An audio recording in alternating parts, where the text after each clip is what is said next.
Cette semaine aux courses débute dans 60, 59, 58, 57, 56, 55, 54, 53, 52, 51, 50, 49, 48, 47, 46, 45, 44, 43, 42, 41, 40, 39, 38, 37, 36, 35, 34, 33, 32, 31, 30, 29, 28, 27, 26, 25, 24, 23, 22, 21, 20, 19, 18, 17, 16, 15, 14, 13, 12, 11, 10, 9, 8, 7, 6, 5, 4,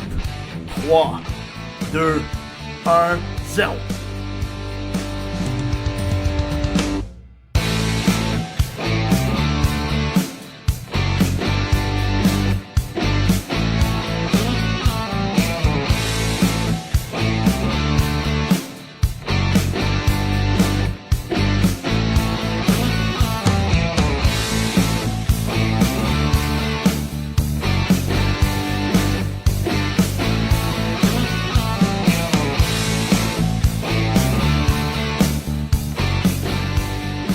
Bon mardi tout le monde, bienvenue en direct à cette semaine aux courses en direct de Saint-Hyacinthe dans les studios de chez Driver Performance. Anthony Marcotte ici, Tommy Lavallée juste à ma gauche. Comment vas-tu mon cher Tommy? Ça va super bien, heureux d'être de retour après une semaine de vacances. Ouais, une petite semaine de vacances. Il m'a ramené de la truite. Je me demandais vraiment si c'était une légende urbaine. Non, Tommy, t'es vraiment parti à la pêche. Puis, il en a pris, il m'en a amené. Donc, ma femme l'a pris, parce que moi... Ah non, c'était ordinaire. C'était correct, mais ma femme, je te dis, elle a une belle pêche. Bon, tant mieux. Domaine business, si vous cherchez une place pour la truite. Bon. Petit pub. Manquez pas de fin de semaine de course, par exemple. Vous allez manquer de quoi? Ça, c'est comme moi, c'est ça. T'es parti dans la semaine, t'es assuré de rien manquer. Hein, c'est ça? Excellent. Rien manqué parce que t'étais de retour au micro en ma compagnie à Drummondville en fin de semaine où c'était la tenue de la classique automnale. On va y revenir un petit peu plus tard alors qu'on va vous présenter des images. C'est tout pour les circuits dirt du Québec. Il reste un peu d'action là ailleurs en région du Québec, entre autres BSL en fin de semaine du côté de Rimouski. Mais sinon, c'est presque terminé et on se prépare pour le Fall Showdown du côté de Cornwall la semaine prochaine. Oui, toute l'équipe est vraiment excitée d'aller au Fall Showdown. Puis, évidemment, là, toute l'équipe va être là. Fait que pour nous autres, c'est vraiment une fin de semaine de pur plaisir. Là, on va avoir du fun, tout le monde ensemble. Puis en plus, on va avoir des bonnes courses. Déjà, là, on est presque rendu. Là, on a annoncé aujourd'hui, là, on est rendu à 100 voitures en mettant les modifiés, les sportsmen ensemble. Donc, il va y avoir beaucoup de voitures du côté de Cornwall. Ça va être tout un show. Le Raymond Lavergne nous attend là-bas. On a bien hâte d'être à Cornwall. Il y a des défis logistiques pour Cornwall. C'est de loin le plus gros show jamais présenté à Cornwall Motor Speedway de par le nombre de voitures qui vont s'y déplacer. La grande majorité des pilotes canadiens qui veulent courir au mois d'octobre ne pourront pas aller du côté de Oswego. C'est à Cornwall qu'on va rouler. Moi, j'ai surtout hâte de voir comment on va agencer tout ça dans les puits. Va-t-on privilégier les modifiés, les sportsmen dans le gros puits? Est-ce qu'on va utiliser le stand du circuit et le reste des voitures parce qu'il y en aura? Où va-t-on les mettre? J'ai hâte de voir ça. Puis ça va prendre un stationnement aussi. Donc, vous pouvez vous attendre des annonces en conséquence de la part de Raymond Lavergne, de la famille et tout ça. Parce qu'il y a clairement la complexité en raison justement là, du capital de sympathie. Là. Les gens veulent y aller, que ce soit les coureurs, les équipes de course ou bien les spectateurs. Ouais, ben il n'y a pas de Super Dirt Week pour les Canadiens. Fait que ça va être le Super Dirt Week pour plusieurs équipes, plusieurs spectateurs. Et du côté de Raymond, là, lâche un petit téléphone à Régent Darcy, il va te placer ça, lui. Oui. Mais pas trop, parce que Régent, là, ça lui fait faire trop de cheveux gris avec trop d'auto. Mais il y a toujours des solutions. Il y a toujours des solutions. Alors, on a bien hâte. Ça commence le 8 octobre, vendredi soir. 3 gros programmes de courses qui seront présentés du côté de Cornwall Motor Speedway. Donc, au plaisir de vous croiser. Évidemment, l'équipe des gars de course sera présente. Malheureusement, j'ai d'autres intérêts d'intérêt professionnel, mais mon cœur va être là et je vais arriver. Je sais juste pas quand, mais je vais arriver quelque part au milieu de la soirée de samedi. Et le principal, on va être là pour le gros show du dimanche. L'impression que dans les pauses, on va recevoir des messages textes. Probablement. Je serai pas trop loin, Belleville, en Ontario, pour le début de la saison préparatoire du Rocket de Laval. Je reprends mon siège de descripteur très bientôt. C'est la première fois que je vais pouvoir commencer ma saison et aller faire un programme de course. C'est jamais arrivé jusqu'à maintenant. Il y a eu mon voyage à Charlotte, mais ça, on dirait que ça compte pas. Là. Donc, c'est plus accessible, évidemment, au mois d'octobre. Mais Anthony, on a fini la saison du Canadien. Je me souviens, on a annoncé des courses à Grand Bay. C'était la finale de la Coupe Stanley sur la TV derrière nous au bar. Ouais. Puis c'est la saison, pré-saison du Canadien qui commence, puis les courses sont pas encore terminées. Tout est sans dessous, hein, c'est ça. Tout est débalancé, en fait. Mais la bonne nouvelle, pour faire suite à ça, c'est qu'on a eu une vraie belle saison. La crise des pneus, a affecté un petit peu notre saison, mais pas assez pour annuler un événement. Donc ça, c'est une très, très bonne nouvelle. On en parlait tantôt avec Dominique Lucier qui est passé nous voir. C'est passé proche, là, parce qu'à un moment donné, on se demandait, va-t-on être capable de passer au travers? Finalement, on a été capable de réussir notre coup. Oui, il était temps que ça finisse. Du côté des autodromes, évidemment, on est en contact constant avec Osier et Erika Bicknell chez Bicknell Racing Product pour avoir des pneus, justement.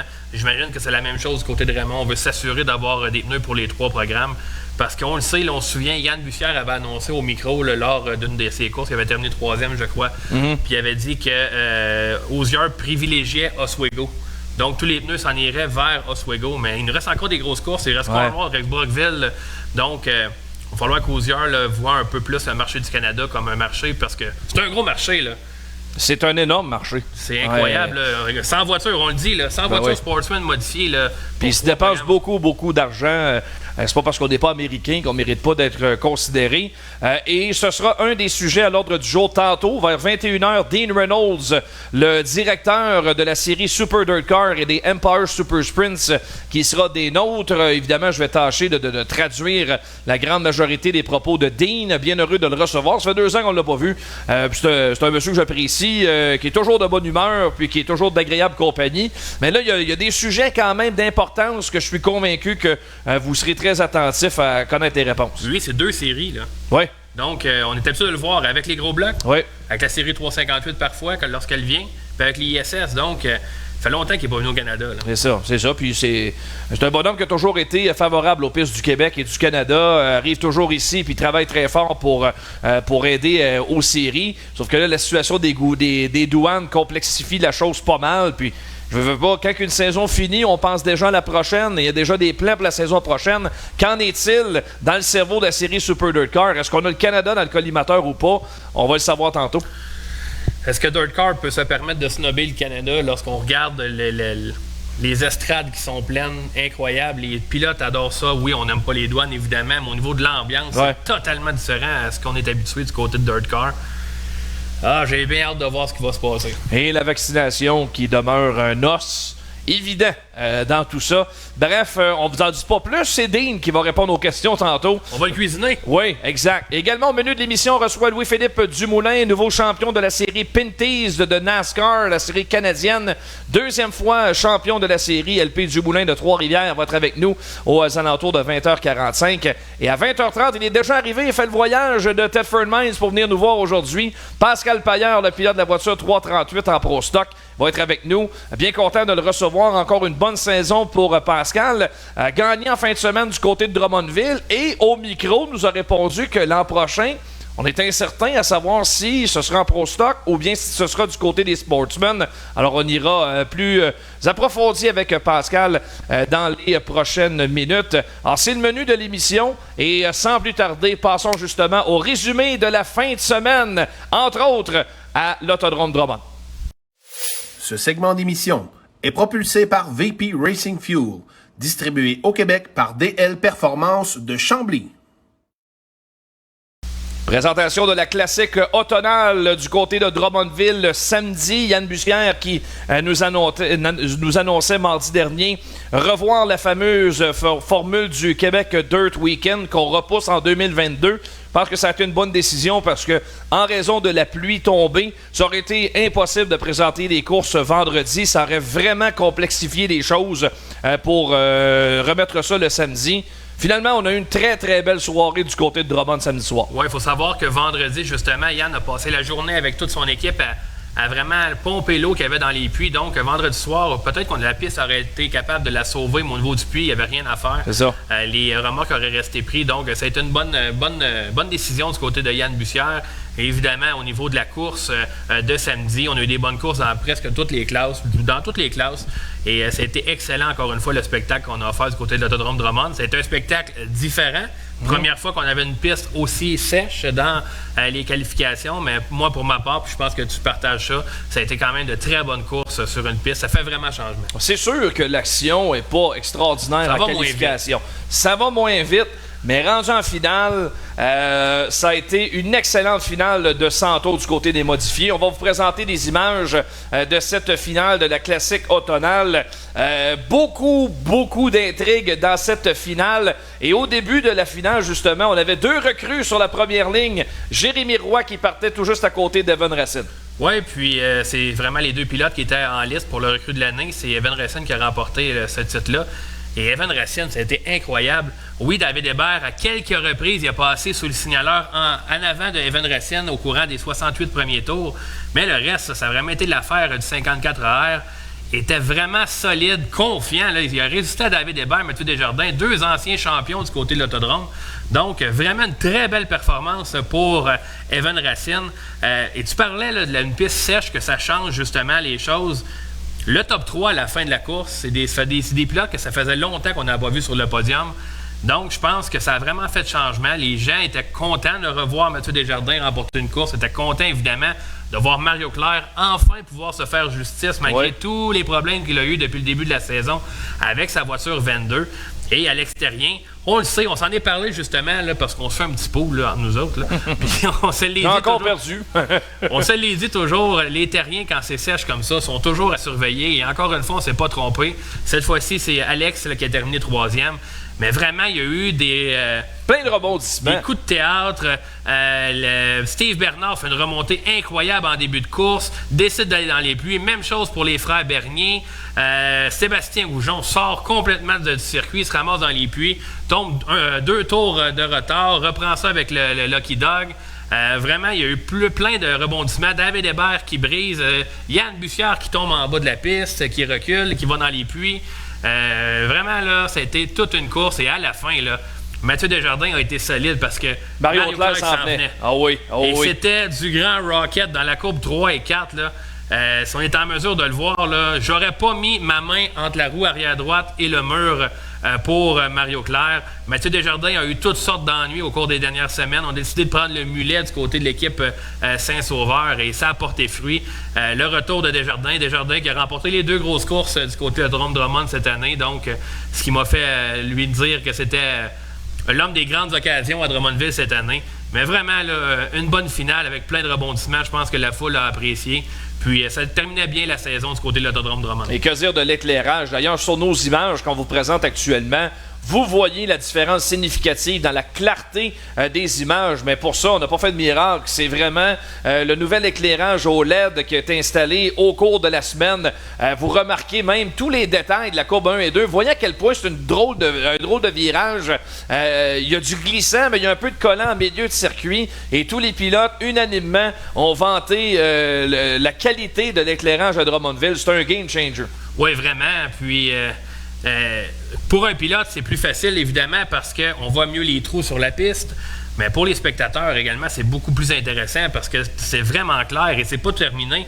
Yann Bussière veut installer un nouveau poteau d'éclairage dans la courbe numéro 4. Il va en installer aussi aux extrémités de l'estrade. Donc, il va faire très clair à l'autodrome Drummond. Oui, en tout cas, ça a donné vraiment quelque chose de tout à fait unique en son genre pendant la cérémonie protocolaire. Les feux d'artifice, on rallume les lumières facilement et ça nous permet de sauver du temps et d'utiliser justement les lumières du bon côté de la chose. Et Anthony, je veux en profiter, tu parles de la présentation, je veux te féliciter pour l'hommage que tu as rendu à M. Michel Bernier.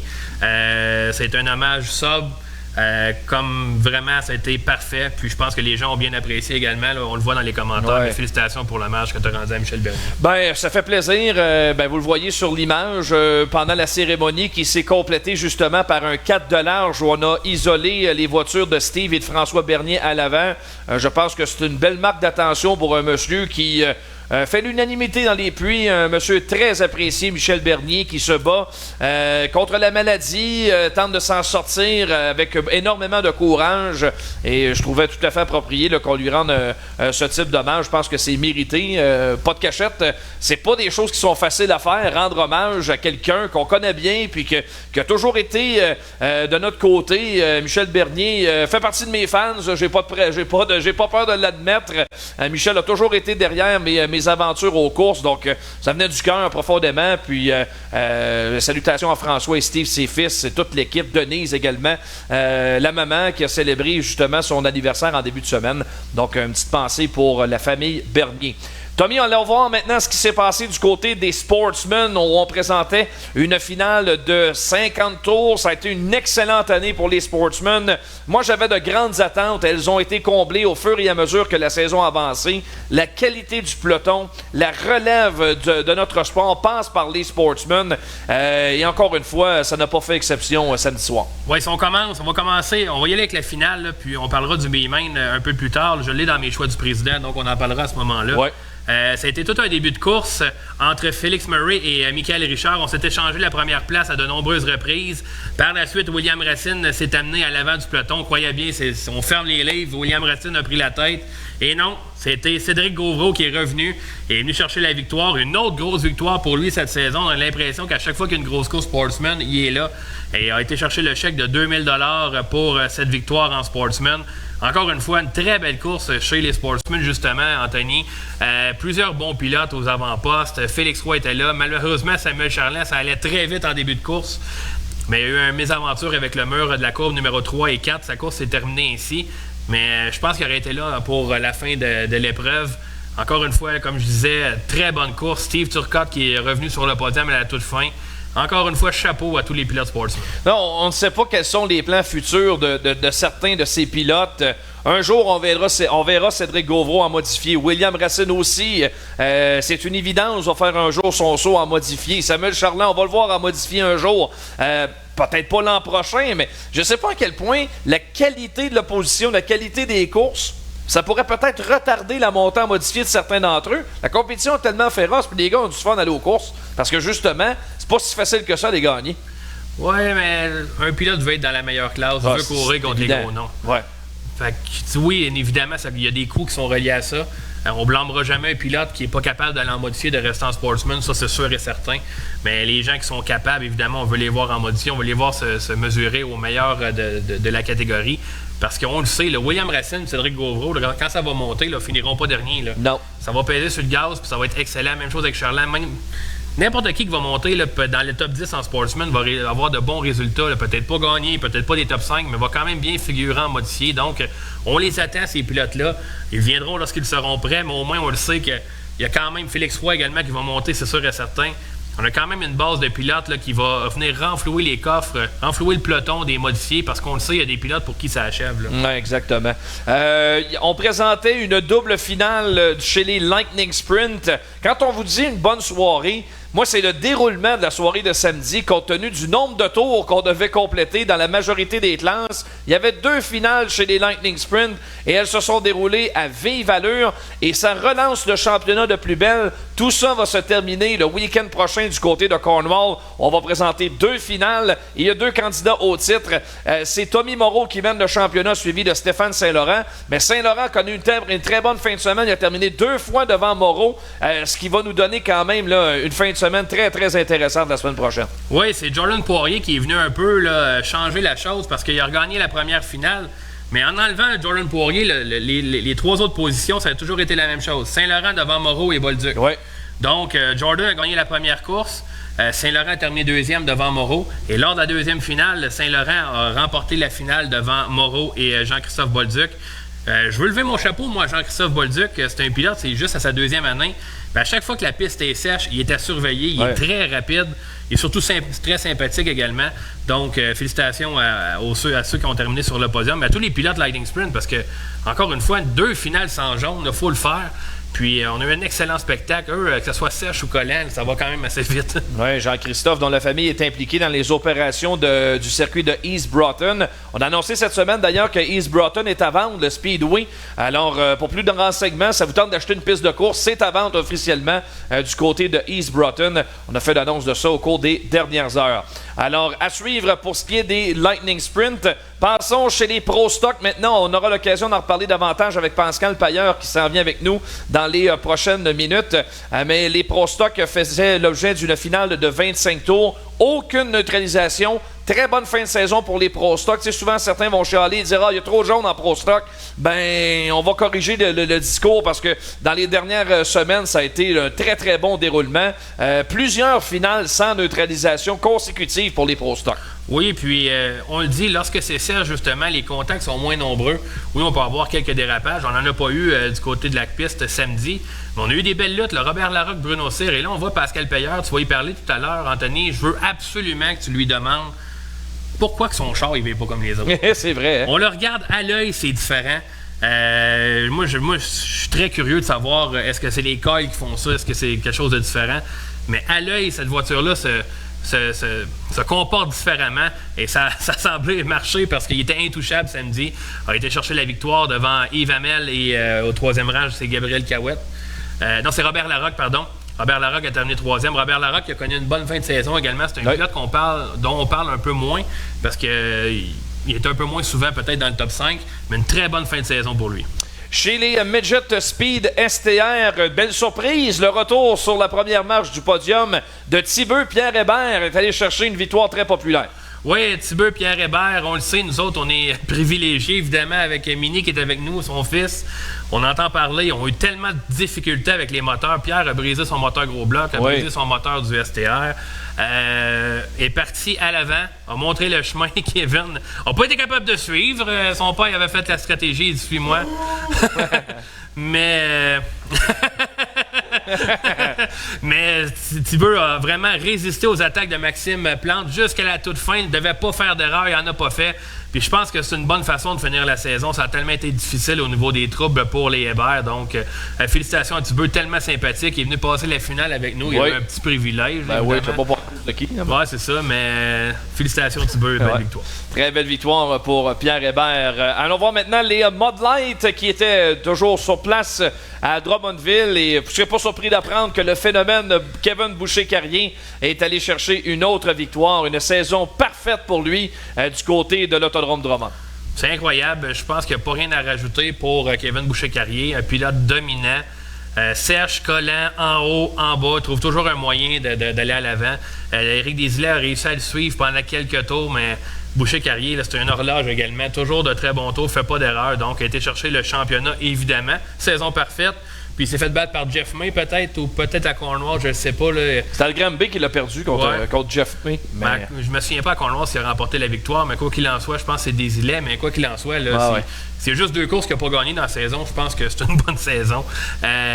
Très bonne course, évidemment, chez les Mud Light. Je veux saluer également la recrue de l'année, Alan Carrier, qui a brisé son moteur lors des pratiques, puis a dû prendre la voiture de réserve pour se qualifier. Il a réussi à gagner le prix de recrue de l'année par seulement 4 points. Et je veux saluer également Régent Lemieux, qui était un dernier départ chez les Mud Light dans la voiture 55. Régent, qui a été le précurseur de cette série, c'est lui qui les a emmenés au Québec. Puis vraiment un gars très, très sympathique. Régent Lemieux, il m'a appelé au début de l'année, on a discuté ensemble, il était en Alberta. Il m'a appelé un peu tard, là, mais Régent, là, on espère te revoir aux courses, là, puis... peut-être pris ta retraite des Mud Light. Peut-être revenir à une autre classe, on ne sait pas. On sait jamais. Bonne retraite, Régent Lemieux. Les slingshots également étaient sur place, tout comme les tracteurs à gazon de la CTGQ. On a fait tourner le mini-drome quand même très rapidement. Et on vous présente d'ailleurs certaines images. C'est réglé au dernier tour en slingshot junior, alors que Samuel Saint-Hilaire a été capable de se faufiler et d'aller chercher le drapeau damier. Oui, Ludovic Guillemette s'est fait surprendre un peu par le retardateur et Samuel Saint-Hilaire en a profité là, pour lui faire l'intérieur à la sortie de la courbe numéro 4. Donc, belle victoire là, pour le jeune pilote. Du côté des slingshots seniors, Cédric Tremblay a dû être vraiment sur la coche parce qu'il y avait Jeff Beaumier derrière lui à chaque tour, très près, pas d'erreur possible. Cédric Tremblay, recru cette saison, là, vraiment été impressionnant dans la voiture 61. Oui, c'est une épreuve qui a été marquée par un spectaculaire accident impliquant la pilote Kim Adam qui a été propulsée à l'extérieur de la ligne droite arrière. Elle est venue frapper le mur extérieur de l'entrée de la courbe numéro 1 violemment. Heureusement, là, plus de peur que de mal dans le cas de Kim, là, qui s'en ressort pas trop amoché, là, mais quand même, compte tenu de la sévérité du contact, c'est une très, très bonne nouvelle. Oui, François qui a dû travailler fort pour ramener cette voiture-là. Il y avait beaucoup de métal plié. Et évidemment, c'est la santé de la pilote le plus important. C'est rare qu'on voit un slingshot là, frapper solidement de la sorte comme ça. Je me souviens de Raphaël Goujon qui avait fait des tonneaux, là, ou Elliot Gamache même qui avait ramassé un poteau là, après un programme du côté à la fin de la saison dernière. Oui. Mais c'est rare qu'on voit que ça frappe autant. Donc, bien content que ça aille bien pour Kim Adam. Donc, très bonne nouvelle. Ça complète pour notre résumé. Manque-t-il quelque chose? Non, en terminant, je veux encore saluer les gars de la CTGQ. Ah oui, bien évidemment. Vous êtes des malades. J'ai pas d'autres mots à dire. Vous avez des grosses, tu l'as dit. Des grosses couilles. Oui, c'est ça. C'est incroyable. Moi, honnêtement, là, je regarde ces gars-là à chaque fois puis je me dis, voyons donc, ça n'a pas de bon sens. Oui, c'est ça. J'ai eu l'occasion de discuter avec Danny Beauchemin après sa victoire en classe Open. J'expliquais que ce sont des moteurs de VTT qu'on place vraiment là sur cette monture-là, puis ça prend vraiment beaucoup de courage, c'est le cas de le dire. Pas trop protégé là-dessus. Pas vraiment. Alors voilà pour la saison à l'Autodrome Drummond. On va discuter de Brighton Speedway qui présentait son Apple Fest sur 2 jours au cours du dernier week-end. C'est le retour de Danny O'Brien qui est venu de l'emporter dans la voiture 3 RS de Roger Slack. Grosse victoire pour Danny O'Brien. C'est pas parce qu'il est à la retraite qu'il n'est pas encore capable de gagner. Non, Danny O'Brien, on est en préparation là, justement. Lui, il veut remporter sa 100e victoire en carrière en finale du côté de Brockville. Et avec le 3RS, on a fait quelques sorties. On était du côté de Brighton, on a été chercher la victoire. On va être du côté de Cornwall dans 2 semaines. Donc, Danny O'Brien revient à temps partiel pour bien terminer sa carrière. On le sait évidemment, là, ça s'est terminé un peu en queue de poisson. Là, avec une suspension là, suite s'est fait prendre là, pour des pneus. Mais vraiment, je pense qu'avec en Ontario, Danny O'Brien, c'est un nom qu'on peut pas. C'est un David Hébert, c'est un Steve Bernard pour les Ontariens. Donc, évidemment, pour eux, c'est une idole qui revient. Excellent pilote, le Pocket Rocket. Donc, bien heureux de le revoir. Ça va être intéressant de le voir, surtout dans une très bonne voiture, évidemment. C'est presque le All-Star de Bicknell, ça, le 3RS. Donc, fait partie des bons pilotes là, qui auront conduit cette voiture-là. Oui, puis digne de mention, le vendredi, la gang des Bouquets, menée par William Racine, était de passage au Apple Fest. Oui, Don Simpson, notre photographe, qui a pris ce cliché de William. Très bonne performance pour le Petit Prince qui est allé faire un tour à Brighton, a ramené ça en 2e place et passé très près d'aller chercher la victoire. Oui, justement, là, il est en train de faire l'extérieur à Bobby Harrington et il y a un retardateur qui s'est rabattu sur Racine, qui l'a emmené jusqu'au mur. Donc, c'est ce qui lui a empêché de dépasser Harrington. Et Harrington, là, c'est un pilote qui a plusieurs victoires en modifié en carrière, qui est de retour en sportsman. Donc, Racine, c'est pas battu avec un gars là, qu'on connaît pas des sportsmen. C'est un excellent pilote qui a presque tout gagné les courses, sauf une cette année à Brockville. Donc, Racine fait partie vraiment de l'élite du côté des sportsmen, l'a encore prouvé du côté de Brighton. Puis, du côté, là, nous autres, on est des fans de course, mais de voir les jeunes comme ça partir les 4 ensemble, avoir du fun, là, c'est tellement beau voir ça. Là, vraiment, là, le chapeau. Je pense qu'on prévoit un autre voyage en Ontario du côté de Will Racine en fin de semaine. On va suivre ça du côté d'Humberstone. Donc, on va lui souhaiter la meilleure des chances à notre House Bouquet. Oui, exactement. Félicitations, Will. 2 fois 2e en fin de semaine. Brighton vendredi et samedi du côté de Drummondville. On va faire une pause et au retour, on l'installe en studio. Pascal Paillard s'en vient. Puis un petit peu plus tard, on parle à LP Dumoulin, le champion de la série Pinty's de NASCAR et également le directeur de la série Super Dirt Car, Dean Reynolds. Ils sont nos invités aujourd'hui et on commence avec Pascal Paillard dans quelques instants.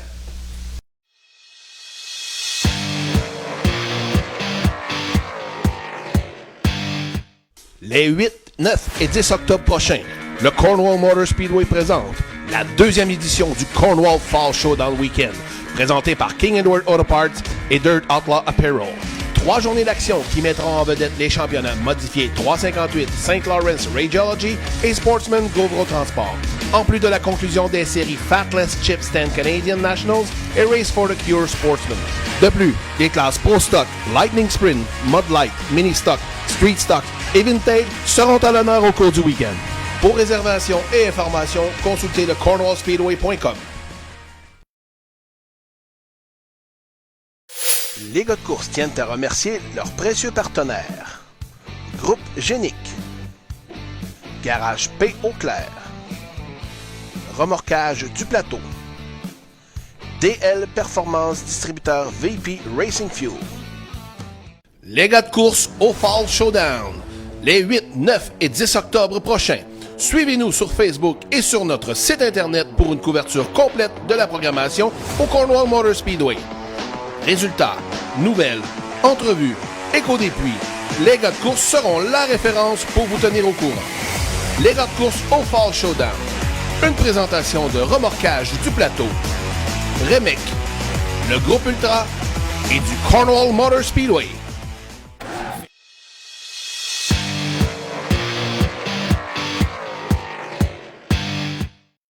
Oh, on se prépare pour le Fall Showdown Weekend du côté de Cornwall Motor Speedway. Ce n'est que la semaine prochaine, 8, 9 et 10 octobre, les gars de course, bien sûr. On sera présent. Un autre qui sera sur place, c'est Pascal Pailleur, le pilote de la voiture 338, en classe Pro Stock. Pascal, bienvenue sur notre studio.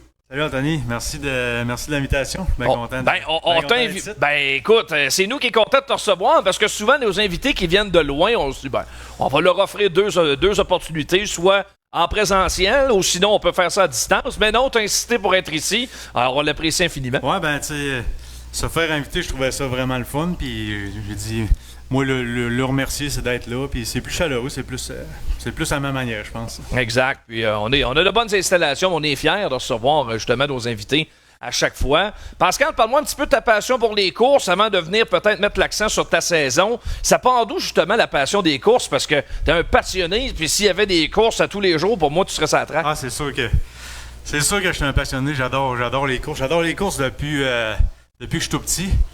Mais ça n'a pas commencé en auto, ça a commencé en motocross. C'est ça qu'on parlait cet hiver avec 360. Ça a commencé en moto, puis c'est ça qui m'a tout appris, la moto. Ça m'a appris à avoir du vouloir, à avoir l'orgueil, tu sais, à travailler pour avoir quelque chose. Puis avec le temps, j'ai monté professionnel en motocross, puis ça allait super bien jusqu'à une bonne blessure au Colisée. J'ai décidé sur la question un peu. J'étais comme au stade qu'il fallait que... Soit que je lâchais pas le travail, mais tu comprends, là, j'étais professionnel, mais pas assez vite pour être. Tu comprends? Il y avait une marge, pris, là, c'est ça. J'étais pris en 2-3 fois. Fait que j'ai laissé ça de côté un peu. J'ai donné des cours pendant longtemps. Des cours de motocross pendant une couple d'années. Puis pendant ça, mon frère il a commencé à courser à Broughton, où ce que moi aussi j'ai commencé d'ailleurs, au petit complexe motorisé. Puis j'adorais ça. J'allais l'aider. Puis ça finissait que je faisais autant d'heures que lui sur l'auto, peut-être plus. Tu sais, j'adorais ça, j'étais tout le temps là-dedans. Puis ça a commencé comme ça. Une couple d'années après, j'ai commencé à courser là en semi-pro avec un petit Camaro. Un Camaro qui appartenait à Jocelyn auparavant. OK. J'avais trouvé justement ici, dans le coin ici. Puis ça a commencé comme ça. Puis 2 ans après, j'ai acheté le Pro Stock André Bienvenu. Puis là, j'ai sauté dedans à pieds joints. C'était comme trop gros pour moi. Là, c'était pas à moitié. Là, ton saut, découvrir à Granby toutes les fins de semaine, là, c'était pas une semaine on vient, l'autre semaine on vient pas. On saute dedans ou on saute pas. C'est ça. J'avais connu Jocelyn dans cet hiver-là. Puis lui, il m'avait montré les recrues de l'année, Dirt. Ça a fini que cette année-là, si je me trompe pas, on a fait 45 ou 46 courses. J'ai sauté dans ça, puis depuis ce temps-là, je suis en Pro Stock, puis j'adore courser. J'adore course. On le sent bien, cette passion-là. Puis la victoire, on ne se tente pas de gagner. Là, tu viens de connaître une excellente fin de saison à cause du championnat Granby, mais quand même une bonne saison pareille. Il y a eu peut-être quelques mésaventures au cours de l'année qui t'ont privé d'un championnat. Mais mis à part ça, fin de saison très convaincante. Une autre victoire en fin de semaine à Drummond. Oui, ça va quand même bien. J'ai une bonne auto, j'ai une bonne équipe.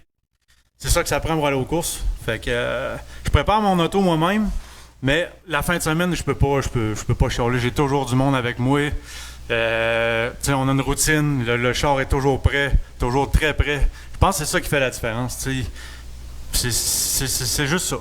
Puis, ouais, c'est ça. Pour ce qui est des championnats, ben, on dirait que je suis pas opportuniste. On dit, ça fait 5 ans, puis j'ai juste les championnats de recrues de gagner. Je trouve ça un peu plate. Mais ça, c'est mon bout. Il faut que je m'améliore sur la constance, peut-être. C'est comment tu en gagnes une, puis tu finis 10 la semaine d'après. Je veux dire. Mais là, ça va de mieux en mieux. Je commence à apprendre un peu plus la constance, puis je pense que ça s'en vient.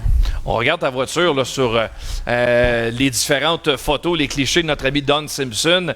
Ta voiture, elle se comporte différemment dans les virages. Est-ce que c'est de la manière que tu l'ajustes? Parce qu'on a l'impression de voir un modifié de temps en temps. La manière que la voiture travaille, la suspension, on dirait qu'elle est plus élevée que la moyenne des autres voitures Pro Stock.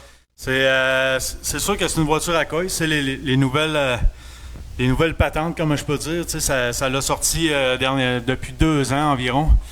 Puis je pense que c'était à l'hiver 2017. J'ai bâti un auto avec Jocelyn, un auto à coille. On l'a bâti au complet d'un bout à l'autre. Puis ça m'avait bien gros. Ça m'a toujours... je sais pas. Je trouvais ça spécial. Je trouvais ça sortir du lot.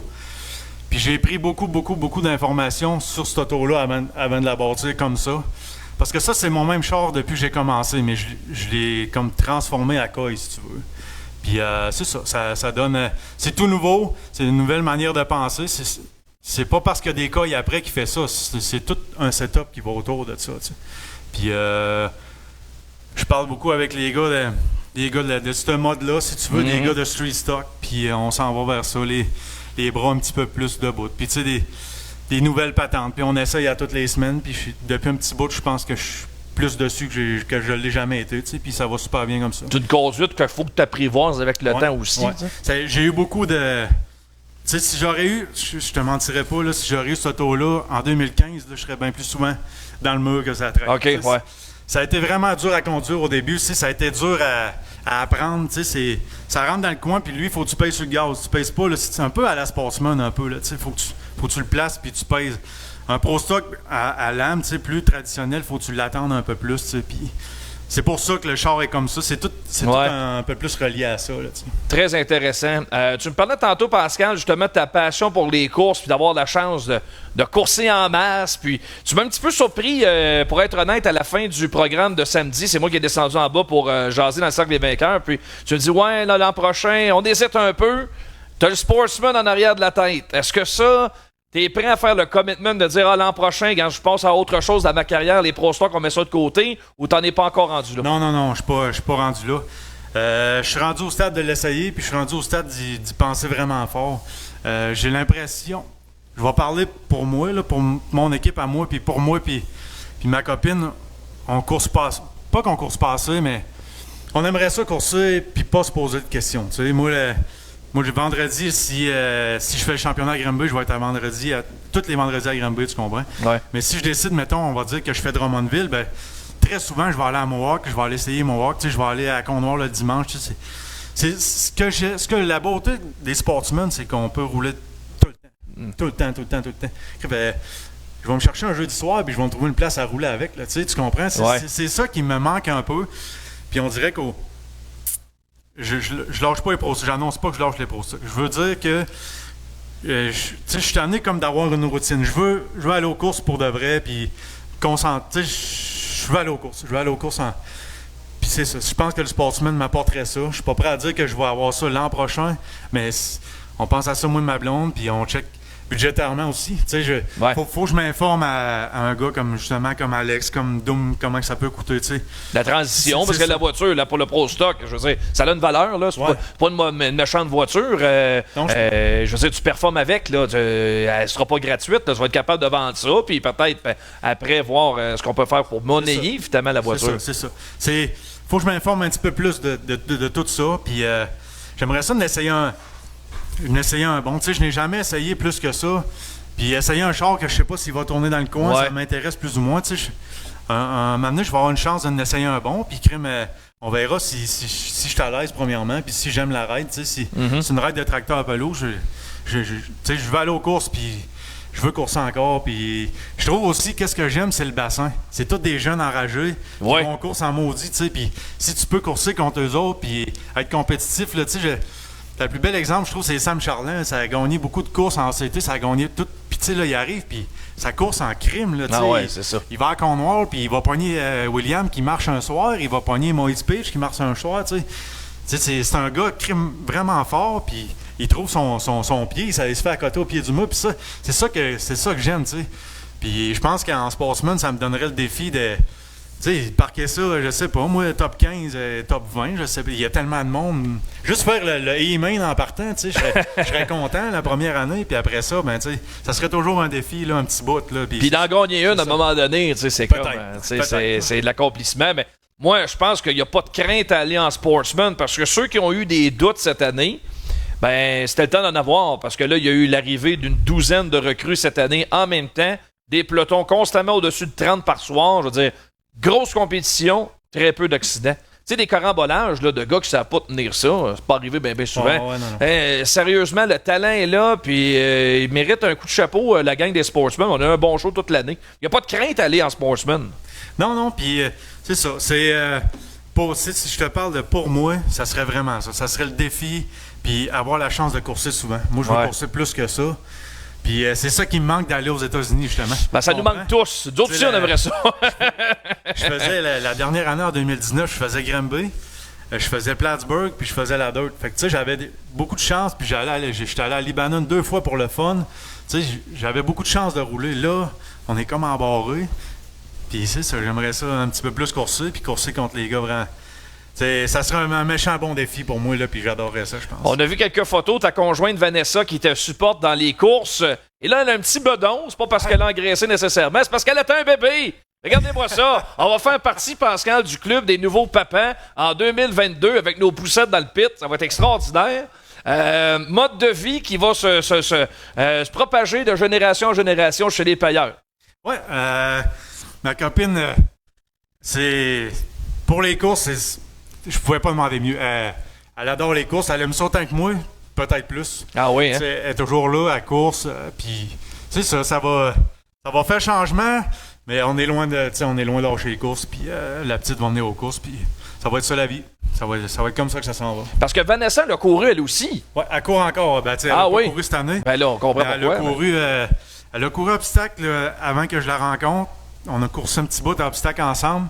Puis depuis 2 ans, j'ai fait un char pour courser justement à Broughton. Mm-hmm.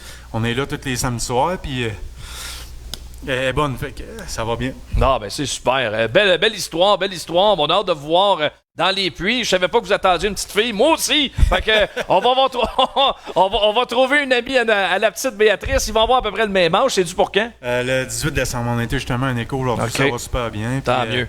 On va ça le 18 décembre, ça va juste bien faire. Cet hiver, on va pouvoir se reposer un peu puis partir les courses en force. Extraordinaire. Pascal Paillard, merci beaucoup d'être passé nous voir. Super apprécié. Meilleure des chances pour la suite des choses, peu importe la décision que tu vas prendre. On le sait que tu vas venir courser. Ça, c'est sûr et certain. Très bel hiver avec l'arrivée d'un petit bébé à la maison. Puis on se revoit au printemps prochain. Merci beaucoup, Anthony. Merci pour votre bonne job. Lâchez pas ça. Vous faites une super job, les gars de course. Merci à toi.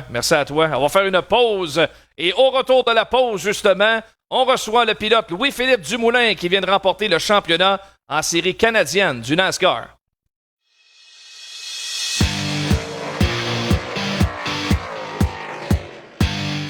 FestiDrag.tv, votre émission de sport motorisé tous les lundis 20h à Télémac et sur la page Facebook de FestiDrag. FestiDrag.tv, c'est un road trip nord-américain de sport motorisé. C'est aussi du stock car, de l'accélération, de la drift, du dirt, de la moto et les plus belles expositions d'auto en Amérique. Tous les lundis 20h à Télémac et sur la page Facebook de FestiDrag. FestiDrag.tv est présenté par Rousseau Metal, Silverwax, Prolon Control et Choix Radio X. Vous êtes tanné de votre vieux bazou et vous voulez du changement? Richard Auto, c'est l'endroit idéal pour trouver votre nouvelle voiture. Que ce soit pour une première, deuxième ou troisième chance au crédit et plus, tout le monde est accepté chez Richard Auto. En personne au 625A Boulevard Lemire à Drummondville ou sur internet au richardauto.ca. Richard Auto, l'endroit idéal pour trouver votre voiture de rêve. Driver Academy, l'expérience d'une vie. Viens prendre le volant d'une vraie voiture de course sur terre battue. Vitesse, dérapage, adrénaline, tout est au rendez-vous pour te faire vivre une journée mémorable. Forfait de 30 et 50 tours de disponible, ainsi que la possibilité de former des groupes corporatifs. Nous avons également la formation pour apprentis à l'Autodrome Grand Bay. Tous les détails sur driveracademy.com.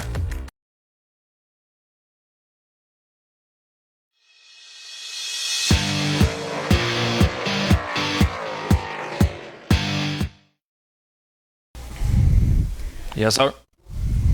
On est là! Salut tout le monde! Fraîchement installé. On va aller rejoindre un peu plus tard LP Dumoulin qu'on tente de rejoindre à l'instant même pour justement son intervention. On va juste brasser un petit peu les cartes dans l'émission. C'est le bloc F1 et le bloc NASCAR conjointement, les deux Kevin Hébert et Kevin Lusignan. Messieurs, comment allez-vous? Très, très bien. Tout est beau? Ben oui. Grosse fin de semaine de course. On va commencer par la F1 avec notre ami Mini. Tout un Grand Prix en Russie, ma foi, plein de rebondissements, comme toute la saison enfin en F1. Oui, effectivement, on a eu des nouveaux noms à l'avant. Donc, déjà en qualification, on avait Norris qui qualifie sur la pole, Carlos Sainz qui refait un podium en Formule 1, donc qui ramène Ferrari à l'avant. Puis on avait George Russell qui finit 3e. Donc, en fait, à Sochi, en Russie, ça a été vraiment la pluie. La pluie a touche de toutes mêlé les cartes pendant tout le week-end. C'est un Grand Prix fantastique à regarder. Les émotions, à voir Norris en avant, aller chercher quasiment sa première victoire. 3 tours de la fin, la pluie, mauvaise décision, on échappe une victoire. Ça a été triste. Beaucoup de fans de Formule 1 qui tout le monde a pleuré pour Lando Norris. Vraiment, c'est des émotions fortes à voir à la télé. Là. La télé nationale, ça l'a passé partout. Mais Lewis Hamilton, qui vient marquer les grands honneurs, vient chercher une 100e victoire en Formule 1. Vraiment incroyable. Un 100e Grand Prix gagné pour Lewis Hamilton. Mais ça l'a passé un peu au-delà des nuages parce que c'était vraiment Lando Norris qui était la vedette en fin de semaine.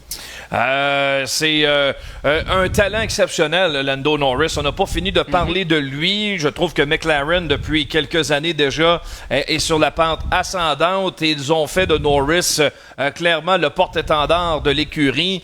La première victoire est très proche. J'ai l'impression que ça ne tardera pas à arriver. Non, effectivement, on a failli avoir deux Grands Prix d'affilée avec des McLaren sur le podium. On avait Ricciardo, justement, qui a fini 4e en fin de semaine. Puis Norris, qui a failli, justement, gagner. Mais Norris, qui a signé encore pour McLaren il y a quelques semaines, puis qui est là pour rester. Puis McLaren, qui est en extrêmement bon développement en ce moment, c'est l'écurie à battre dans le milieu de peloton. Puis avec une saison comme qui s'annonce pour la fin de la saison, je pense qu'on peut s'attendre justement à les voir développer encore plus pour aller chercher peut-être une Red Bull, aller finir 2e dans le prochain championnat l'an prochain. Avec toutes les nouvelles règles, c'est sûr que McLaren va forcer la note beaucoup sur les investissements majeurs au niveau de l'écurie. Tout un tour de force pour Max Verstappen, parti 20e, ramène la voiture en 2e position. Hamilton est en position de vraiment prendre la tête du championnat et d'avoir un bon écart en vue du prochain Grand Prix. Mais c'est pas ça qui va se présenter en raison de la brillante performance de Verstappen. Non, c'est ça, on s'attendait vraiment là. On s'y attendait dans le fond. Verstappen, c'est sûr qu'il allait pas rester 20e. On a changé le moteur, donc un nouveau moteur Honda chez la Red Bull. Donc, part de l'arrière, a remonté le peloton. La pluie a joué de la partie. C'est surtout la décision de Lewis Hamilton puis de son équipe de rentrer très tôt dans les pluies. Dès que la pluie a commencé, là, on a décidé de rentrer immédiatement pour aller changer le train de pneus, aller sur les intermédiaires. Ça l'a payé. Verstappen a peut-être été un tour en retard sur cette décision-là, aurait peut-être pu justement aller chercher cette deuxième position-là, cette première position-là. Il y avait une certaine chance, mais finalement, les décisions tout au long du week-end ont fait en sorte qu'on a perdu ce Grand Prix-là. Mais Hamilton reprend la tête du championnat, mais c'est pas fini encore. En Turquie, ça va jouer encore plus. Oui, puis Hamilton, depuis le début de la saison, on le remarque, les Red Bull ont la meilleure voiture. Oui. Ça, c'est évident. Et Hamilton, parce que c'est un grand champion, un très très grand pilote de F1, il est encore premier au championnat. S'il est capable de décrocher un autre titre, ce sera carrément exceptionnel parce qu'il n'a pas la meilleure voiture du plateau. C'est vraiment, actuellement, c'est le meilleur pilote. En fait, cette année, on dit dans les lectures là, de Formule 1, si vous voulez, sur l'App Store, on peut aller chercher là, l'application Formule 1. On dit que la Red Bull, c'est la meilleure voiture. Puis ensuite, techniquement, ça serait la McLaren. Très ressemblant parce qu'il y a beaucoup d'appui dynamique au niveau, sur les circuits. Tout le restant de l'année, techniquement, devrait être avantageux pour Red Bull. Hamilton, Bottas, on devrait les oublier techniquement. Ouais. Ils devraient être absents du podium. Mais c'est pas le cas parce qu'Hamilton, excellent pilote, sans victoire, c'est du jamais vu. Donc vraiment, c'est le pilote qui amène l'écurie. On dit souvent sur Internet là, que Hamilton soutient beaucoup l'écurie actuellement. Donc vraiment, ça serait vraiment les gros honneurs pour Hamilton d'aller chercher encore un championnat cette année. OK. Prochain Grand Prix, c'est la semaine prochaine du côté de la Turquie. Une saison qui avance quand même rapidement. Clairement, les gens de Drive to Survive manqueront pas de matière à mettre dans la série l'année prochaine. C'est-tu une écurie que j'aimerais qu'on mette en valeur, surtout, là, c'est l'année de Aston Martin. Ouais. À voir notre Canadien, en fait, Lance Stroll, il y a autant des excellents Grands Prix qu'en fin de semaine, ça a été terrible. On a eu de la difficulté, entre autres, avec la pluie, échappe la voiture. Il a même été à frapper son coéquipier Vettel, sortait du virage, n'a jamais regardé, frappe Vettel. Vettel prend le mur. Vraiment, ça a été terrible. Il y a beaucoup de friction en ce moment chez Aston Martin entre ces deux pilotes-là. Même si Vettel est le senior de l'équipe, il laisse pas sa place. Et justement, il n'est pas prêt à la laisser à Stroll. Stroll est mal vu un petit peu en ce moment dans les pluies. Malgré tout, reste qu'il rapporte des bonnes performances. Donc, c'est beaucoup c'est un train qui va de l'avant, l'arrière. C'est difficile pour Lance Stroll et son équipe.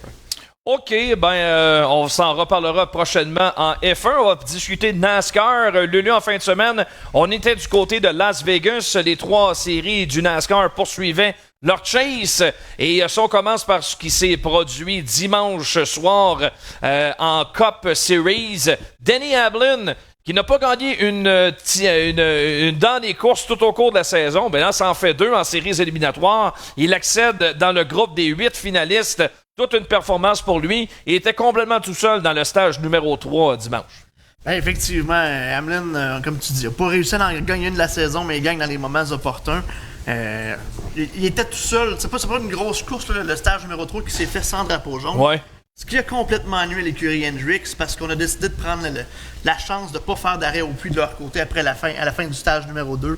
Et on a discuté justement, quand tu prends ce risque-là, quand il arrive une fête que tu n'as pas de drapeau jaune, donc les pilotes ont dû rentrer sur le vert. Et je pense que, justement, on a donné la victoire à Hamlin avec ça. C'est plate à dire parce que je pense que c'était les meilleures voitures en piste. Ouais. Cette erreur monumentale-là a vraiment coûté la course à un Kyle Larson qui domine le championnat. Parce que c'était à lui, je pense, que c'était pas de ça. Oui, il finit un petit peu plus loin. Maintenant, Chase Elliott, capable de finir 2e. Il avait un bon rythme en fin de course. Il est venu proche, mais pas assez pour venir chercher Denny Hamlin. Ça va se jouer visiblement entre Hendrick ou Joe Gibbs Racing d'ici la fin de l'année. Et Hamlin est clairement au sommet de sa forme actuellement. Il y a peu de choses à noter. Et sérieusement, une des pires courses au niveau divertissement de la saison. C'était plat. On va se le dire, c'était plat. C'était pas une course, c'était une course qui se passe rien. Il s'est rien passé. À part, comme je dis, ces petites séquences-là, c'était pas la meilleure course de l'année. Mais comme Tony dirait, c'est une course de fin. Ouais, quand même pas, là. Non, mais c'était une course de train. On va le dire comme ça, c'est une course de train. Je veux dire que pas grand-chose de spectaculaire. Mais Vegas commence à avoir cette réputation-là. Ouais. C'est pas la première fois que c'est comme ça. Mais ça reste. On va espérer que. Je pense que Talladega la semaine prochaine va être un meilleur circuit. Vous voulez des rebondissements? Presque tous les pilotes peuvent gagner à Talladega. On peut s'attendre à de gros accidents comme d'habitude. Et quand ça cogne à Talladega, ça cogne pour vrai. Du côté de la série Xfinity, Lulu, Josh Berry qui remporte une 2e victoire de la saison. C'est une belle histoire parce que lui, c'est un pilote qui, un peu à la Alex Labbé, c'est un petit peu le comparable qu'on peut trouver pour lui. Un gars pas beaucoup de financement, ami de Dale Earnhardt Jr. qui l'amène aux courses et finalement va chercher une très très belle victoire. Ah oui, comme tu le disais, deuxième victoire de la saison. Puis là, on a appris justement au mois d'août que Berry s'était entendu justement avec l'écurie de Dale Earnhardt pour la saison complète en 2022. Lui, il était comme juste un pilote temporaire cette année. Quelques courses à son circuit, puis réussi à remporter 2 victoires. Puis justement, il est venu chercher la première place. Il a mené une partie de l'épreuve. Il est revenu chercher avec 17 tours à faire Justin Allgaier qui était en tête à ce moment-là. Donc une victoire. On dit que c'est toujours une victoire émotive quand c'est Josh Berry. Ouais. Parce que c'est un pilote qui est là pour le talent et non pour l'argent. Puis, cap de la trentaine déjà dépassé, mais je trouve que c'est rafraîchissant dans une série finalement qui mise sur la jeunesse, et tant mieux, mais c'est souvent de la jeunesse financée. Et non simplement talentueuse à proprement dit. Donc, belle victoire pour Josh Berry. Puis on termine justement en série des camionnettes. C'est Christian Eckes qui l'emporte dans sa camionnette. Et un autre bon résultat pour Stuart Friesen. Oui, mais Friesen qui vient terminer en 3e place. C'était difficile. On est allé la rechercher vers la fin. On se battait. On est tombé 4e. On a réussi à revenir 3e. Le plus déçu, je pense, ça devait être Ben Rhodes. Pourquoi? Parce que je pense qu'il y avait la camionnette pour aller chercher Christian Eckes. Mais on a tombé un jaune directement au dernier tour. Donc on a terminé sur un jaune quadrillé. Terminé 6e pour Friesen. Oui, excuse-moi. C'est Crafton qui a terminé 3. Crafton a terminé 3. Donc Friesen qui était 3e au classement. Exact, c'est ça. De mon côté, donc, non, mais c'est ça. Donc, mais ça va être la victoire du côté de Friesen, ça va prendre parce que je pense que c'est ce qui va lui permettre de passer à la prochaine étape du côté de la Chase en camionnette. Talladega, donc la semaine prochaine du côté du NASCAR. Merci messieurs, très apprécié. Plaisir. On se reparle la semaine prochaine. Restez là parce qu'on enchaîne tout de suite avec LP Dumoulin qu'on est en mesure de rejoindre à distance. Très occupé notre ami LP qui revient d'une fin de semaine très achalandée. Est-ce qu'on fait une pause tout de suite et on revient avec LP Dumoulin ou on enchaîne immédiatement? On fait une pause. Parfait. LP au retour de la pause, puis également notre ami Dean Reynolds qui s'en vient dans quelques minutes. Restez là cette semaine aux courses.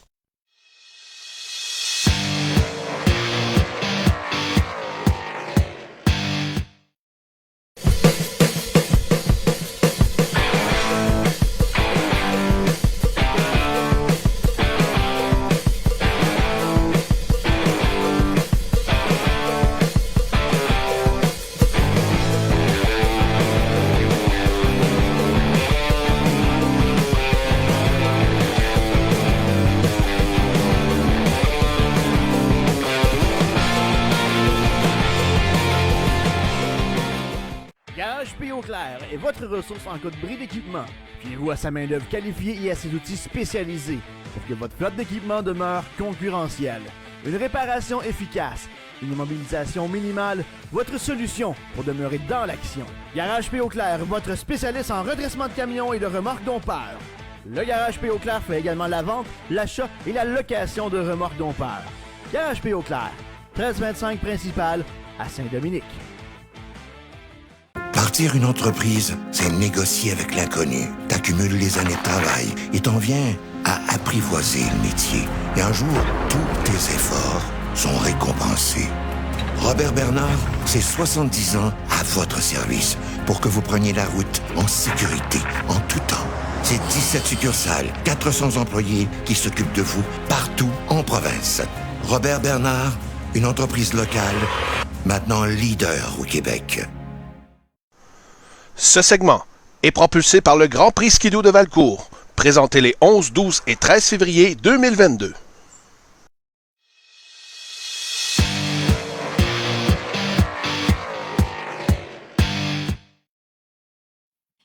Cette semaine aux courses, bien heureux d'aller rejoindre le champion de la série Pinty's de NASCAR, Louis-Philippe Dumoulin, qui est avec nous dans l'émission. Salut LP, comment ça va?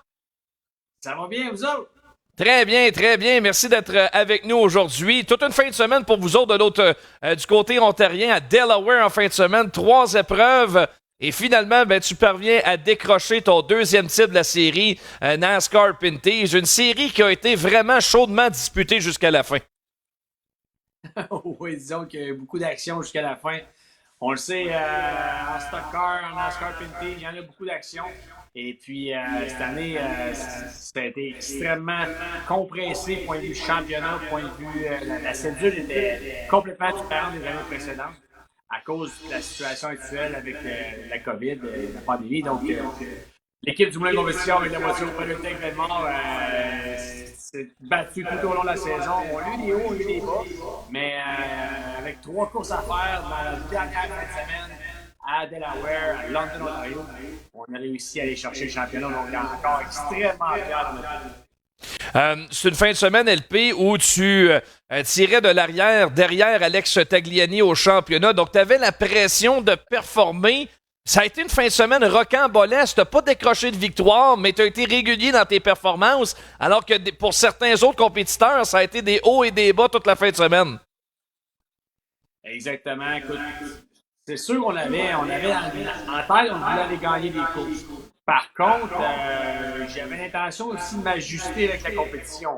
Pour gagner le championnat, oui, il faut que tu gagnes des courses. On a gagné cette année, on a fait des podiums, mais aussi ce qui était très important, c'est d'être capable d'être là régulier à toutes les courses. 3 dans la même fin de semaine, c'est très éprouvant pour une équipe, c'est très dur pour tout le monde. Et puis, c'est rien qu'on avait vu auparavant dans notre série, là. Des 125 tours, des courses plus courtes. Et puis, je pense que ça a échauffé beaucoup d'esprit, là, justement, du fait que c'était des sprint races, comme on veut appeler. Et puis, on a essayé de rester intelligent à travers ça, puis de travailler énormément par rapport au réglage de la voiture WeatherTech Bellemare, et puis de s'assurer d'avoir de l'équipement pour, si on en avait besoin, être capable de se battre pour les podiums et la victoire. Puis je pense que c'est ça qu'on avait au fur de la fin de semaine. Je ne pensais pas la première course. La première course, je pense qu'on avait une voiture pour un top 5, plus un podium top 5. Mais dimanche, on avait vraiment amélioré notre équipement. Puis je le sentais pendant les courses que j'avais une voiture pour, si je le devais, être capable de me battre pour un podium ou même peut-être une victoire. Mais là, on le sait, là, plus que tu te rapproches podium-victoire, ben, faut que tu joues un petit peu plus agressif, tu prends un petit peu plus de risques. Et quand tu te bats au championnat, faut que tu restes toujours intelligent par rapport à ça, là. LP, dis-moi, pendant ta fin de semaine, est-ce que le pilote de course jouait conservateur, préserver la mécanique et les points, puis garder les chances au championnat, ou tu voulais te montrer le plus agressif possible pour maximiser des chances d'aller le chercher? Ben, un petit peu des deux, en fait. Personnellement, comme pilote, quand je me suis présenté avec mon équipe vendredi, je ne savais pas où me situer par rapport à la compétition. Oui, je savais, j'étais 11 points à l'arrière d'Alex Tagliani. Par contre, j'avais un petit feeling que Kennington, ben, premièrement, Kennington, c'est de là qu'il vient, le Delaware, London, St. Thomas, Ontario, c'est sa piste à lui, là. Fait que je le savais très bien que l'équipe de DJ, de Ranger, de Gannett, c'était pour être très rapide là-bas et qu'il y avait un fort avantage. Donc, en m'en allant là-bas, j'avais un petit peu quelque chose aussi dans mon subconscient. Il me disait, c'est eux autres aussi peuvent troubler la fête parce que, comme j'ai dit souvent dans le passé, tu te présentes dans les dernières courses dans un championnat, t'es premier, t'es deuxième, t'es troisième, t'es vraiment proche des points là, en haut. Faut pas t'oublier que puis la situation cette année, c'était ça, c'est que la 8e, 7e, 6e, 5e, 3e, c'était tout très proche de 10 points. Mais moi, là, quand je m'en vais dans l'hiver, puis je sais que j'ai peut-être pas vraiment une chance pour le championnat, mais j'ai une chance pour finir. Je suis 6e ou 7e au championnat en ce moment, puis il reste 3 courses à faire. Puis j'ai une chance de pouvoir finir 3e au championnat. Là. Je vais tout faire pour aller chercher la 3e. Là. C'est comme en course. Si tu vois que c'est possible d'aller chercher une position, ben, tu vas tout faire pour le faire. Donc, c'était pas juste une histoire de moi et Alex qui était pour se battre pour un championnat en fin de semaine. J'étais très conscient qu'il y avait d'autres mondes qui se préparaient pour bien faire, bien finir la saison, puis avoir des bons résultats. Et encore là, comme je vous disais, conscient que Kennington Ranger pouvait être trouble-fête si Alex avait un week-end ordinaire. Ce qui est arrivé, je pense qu'il y a eu des problèmes avec sa voiture, exactement, je ne sais pas, mais bon, à la toute fin, quand je suis arrivé dans la course, la deuxième course dimanche, donc la dernière course du championnat, là, c'était rendu DJ qui avait gagné 2 courses, qui était à 12 points de moi, puis rangé aussi très près de DJ.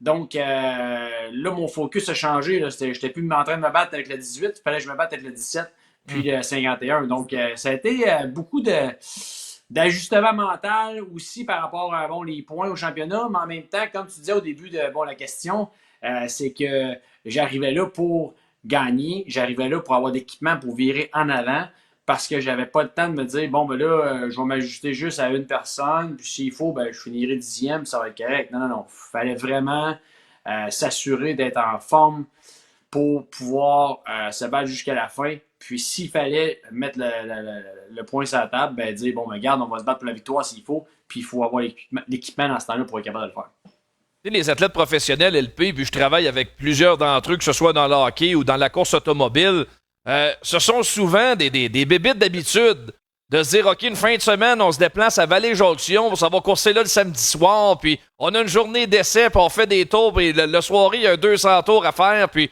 pour la victoire. Là, cette année, ça vous a forcé, ce calendrier-là un petit peu bizarre, de revoir un peu votre formule, de revoir vos habitudes de travail aussi. Comment tu as été capable de conjuguer avec ça une courte saison très dense, mais avec des week-ends très chargés comme vous venez d'avoir en fin de semaine?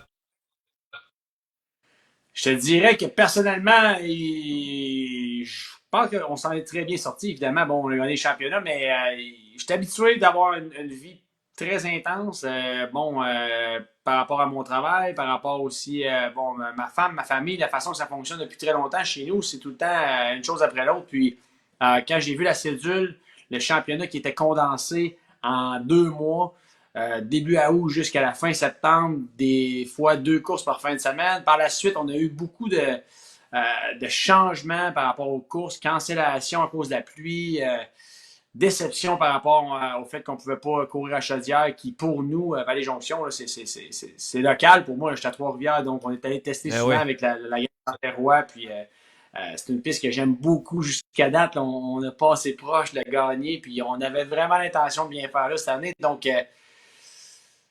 il y a eu beaucoup de changements. Je pense que depuis 1 an et demi, encore une fois, à cause de la pandémie, tout le monde s'adapte, tout le monde est obligé d'être flexible, d'être imaginatif par rapport à plein de situations. Fait que ça a fait que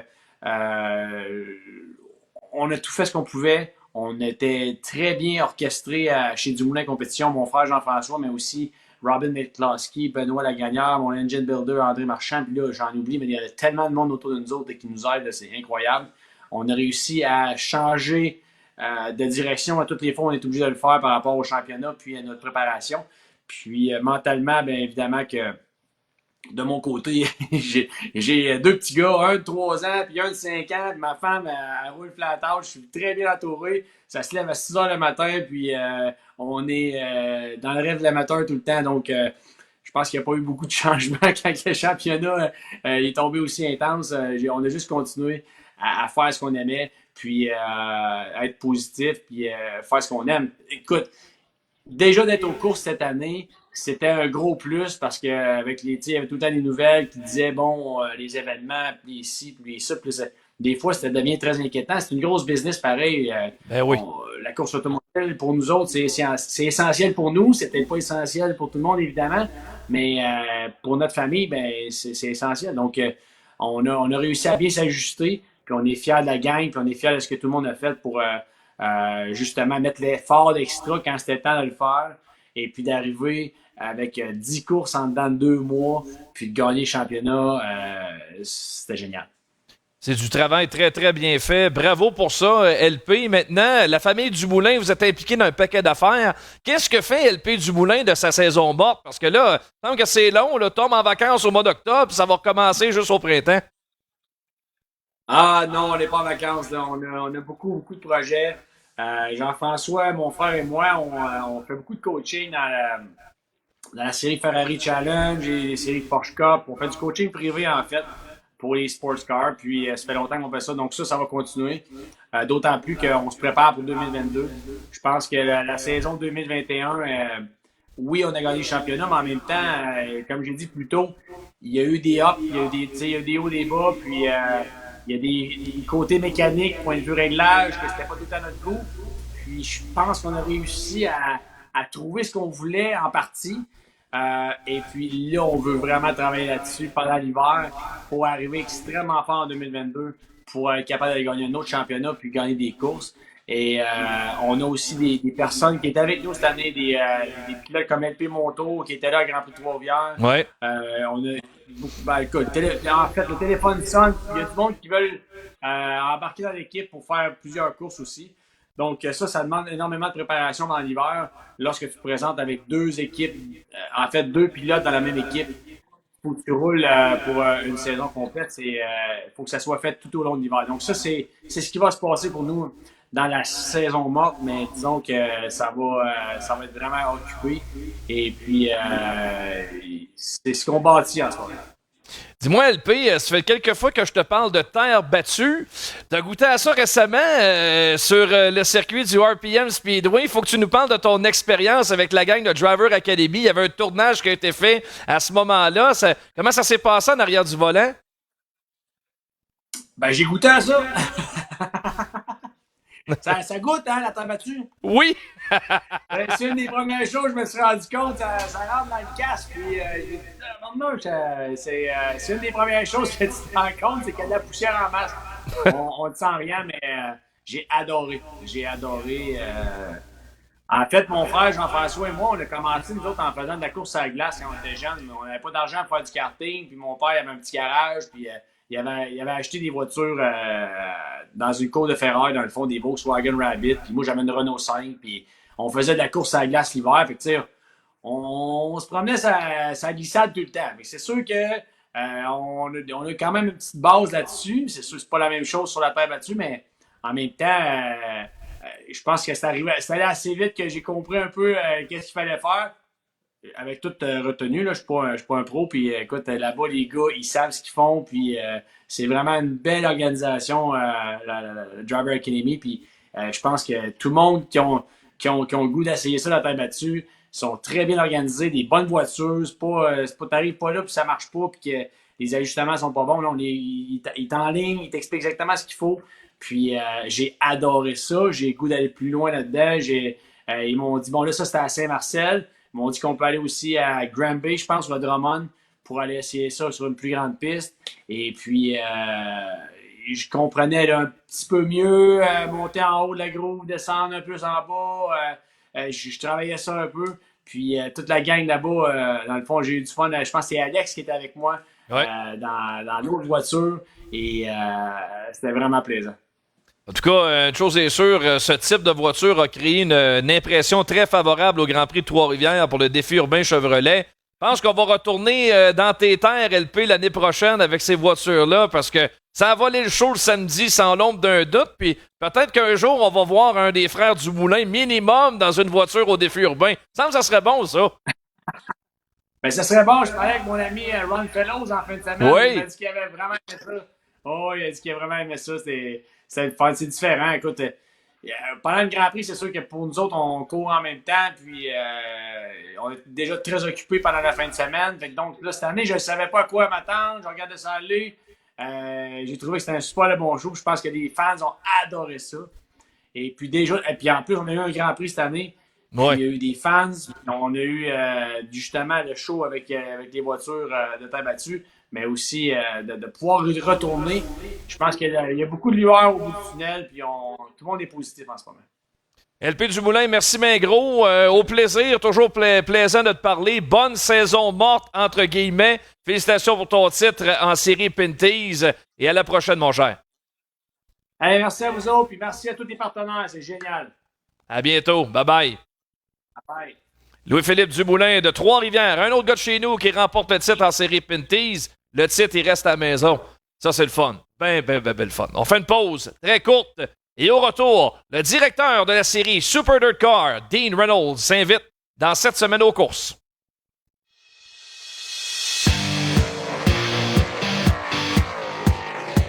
Partir une entreprise, c'est négocier avec l'inconnu. T'accumules les années de travail et t'en viens à apprivoiser le métier. Et un jour, tous tes efforts sont récompensés. Robert Bernard, c'est 70 ans à votre service pour que vous preniez la route en sécurité, en tout temps. C'est 17 succursales, 400 employés qui s'occupent de vous partout en province. Robert Bernard, une entreprise locale, maintenant leader au Québec.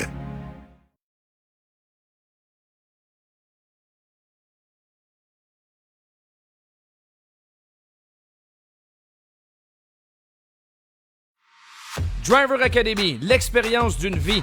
Viens prendre le volant d'une vraie voiture de course sur terre battue. Vitesse, dérapage, adrénaline, tout est au rendez-vous pour te faire vivre une journée mémorable. Forfait de 30 et 50 tours de disponible, ainsi que la possibilité de former des groupes corporatifs. Nous avons également la formation pour apprentis à l'Autodrome Grand Bay. Tous les détails sur driveracademy.com.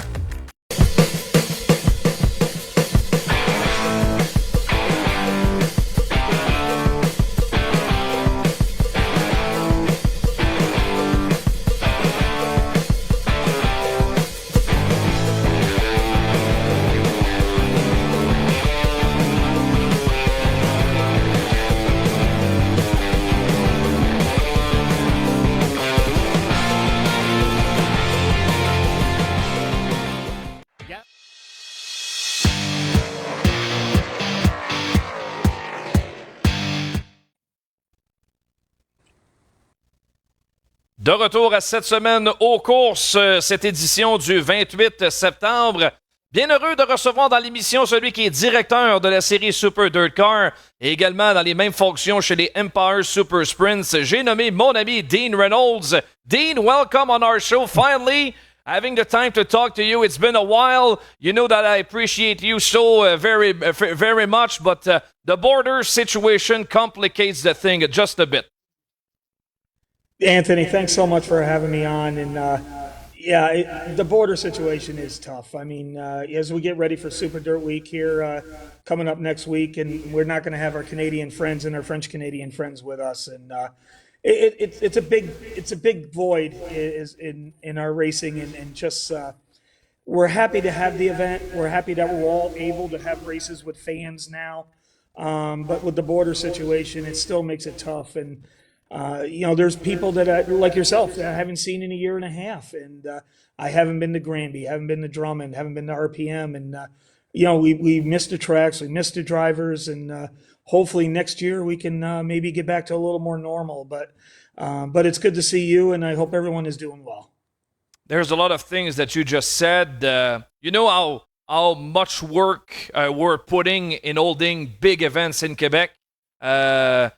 If it's in Granby, if it's in Drummond or at the RPM or even Cornwall Motor Speedway, I mean, there's a lot of energy, a lot of hard work behind everything that we do here in Canada. To have you guys from the United States to come here and have a huge event that our fans appreciate, our drivers appreciate, but I mean, I think it's appreciated for you guys as well to come here to get a big weekend and have fun.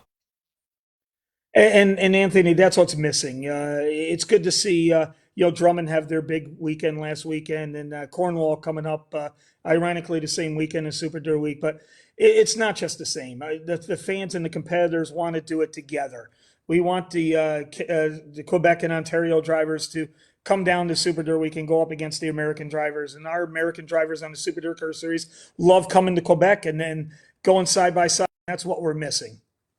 Let me translate a bit for French listeners. Dean, beaucoup de choses dans le propos de Dean Reynolds qui nous mentionne à quel point tout le monde chez les Américains s'ennuie de ces événements de course présentés ici au Québec, au Canada, à l'approche entre autres de Super Dirt Week à Oswego, les ressortissants canadiens qui ne pourront pas se retrouver de l'autre côté de la frontière pour y tenir l'épreuve. Il espère bien sûr que la situation à la frontière puisse évoluer suffisamment pour revenir en 2022. When the season is approaching the end, I mean, it's already finished here in Quebec. We're already focusing on 2022 without knowing what's going to happen with the border situation, vaccination as well. Are you still thinking about a Super Dirt Car Series trip for next year? Is it still on your radar for next year? I mean, we hope so, but we have no guarantee. No, there's no guarantee. But when I talk to Dominic and Raymond and Jan, I've said to them that your dates will always be your dates, unless you tell us that you want to change or whatever. I mean, it's only fair. Just because we couldn't come, last year and still couldn't come this year. We always come to Quebec during construction holiday, and we're always going to set aside that weekend to come to Quebec, hopefully. And, we do a weekend at the end of June where we go to Cornwall, and we try to go to RPM. we're always going to try that. And same thing with ESS. I like to bring ESS back up to Canada. So, I mean, just because the border is closed and not for anyone's fault, it's just we have a pandemic. We have a situation that we need to make sure everyone is safe. And then once the powers to be and the people in the political world decides that it's safe to open up the border, I want to come on up.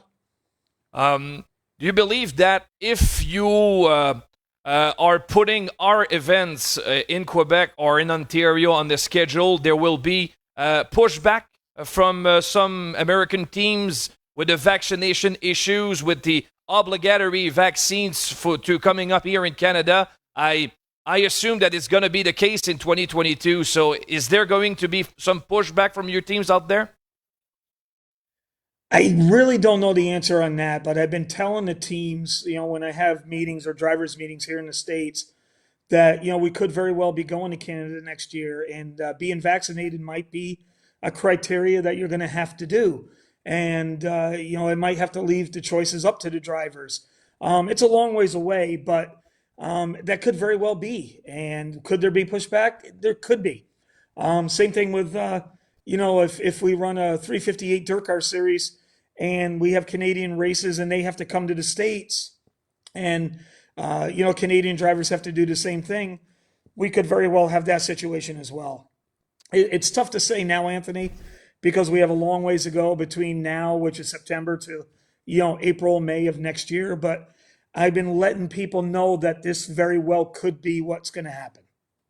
All right. Dean Reynolds qui nous mentionne au sujet de la frontière. Je lui ai demandé est-ce qu'il s'attendait à ce que peut-être il puisse y avoir certains pilotes qui se fassent tirer l'oreille à l'idée de venir ici l'an prochain à raison de la vaccination qui sera assurément obligatoire en 2022. Il dit que c'est déjà quelque chose qui a été amené sur la table à ses pilotes, que l'an prochain, on a l'intention de retourner au Canada et que la vaccination pourrait devenir un enjeu, mais que pour l'instant, c'est trop prématuré de faire des constatations ou on n'a pas de certitude, évidemment, avec la situation qui s'en vient.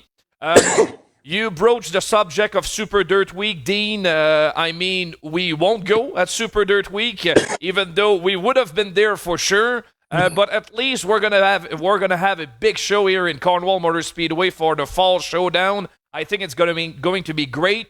There's over 100 drivers already committed in the sportsman and modified divisions to be there next week, so I think that's great. But it won't be Super Dirt Week. How big of a loss is it for you guys without having anybody from Canada at this event? Well, numbers-wise, it's in 2019 we had 41 competitors from Canada that were part of Super Dirt Week, but the biggest loss is just going to be the fans. We love having Canadian fans come down, and I know a lot of them spend their vacations to come to Super Dirt Week and also to participate. It's going to be a big loss. I have a lot of personal Canadian friends. I know I like to have my beer with Michael Parent or Brian McDonald, and I've known them forever and for years, and a lot of them are family to us. And why we're excited to hold the event. We're glad that the Canadian competitors have a big event at Cornwall, and that's good. So we hope the fans will be sitting in the stands, maybe at Cornwall, and watching Dirt Vision, so they can watch Super Dirt Week as well and watch both events at the same time. We just wish they were there. And I did another podcast before this one, and it was also a Canadian podcast, and it's just not the same. I mean, we're getting prepared, we're getting ready. We already have 180 cars entered, but when you lose 40-something competitors and a couple thousand fans that might come down from Canada, it's a big loss, and it makes us sad. It actually makes us sad because we're still not doing it with all our racing family together. Dean Reynolds qui nous parle de l'événement de Super Dirt Week qui va avoir lieu la semaine prochaine du côté de Oswego. 41 voitures canadiennes étaient inscrites lors de la dernière édition. Il y a fort à parier que ça aurait été au moins la même chose cette année. Parle d'une très grosse perte, mais se réjouit quand même que le même type d'événement puisse avoir lieu en même temps du côté de Cornwall Motor Speedway. The pandemic, Dean, brings a lot of challenges for everybody. And racing world is the same. It brings challenges for everyone.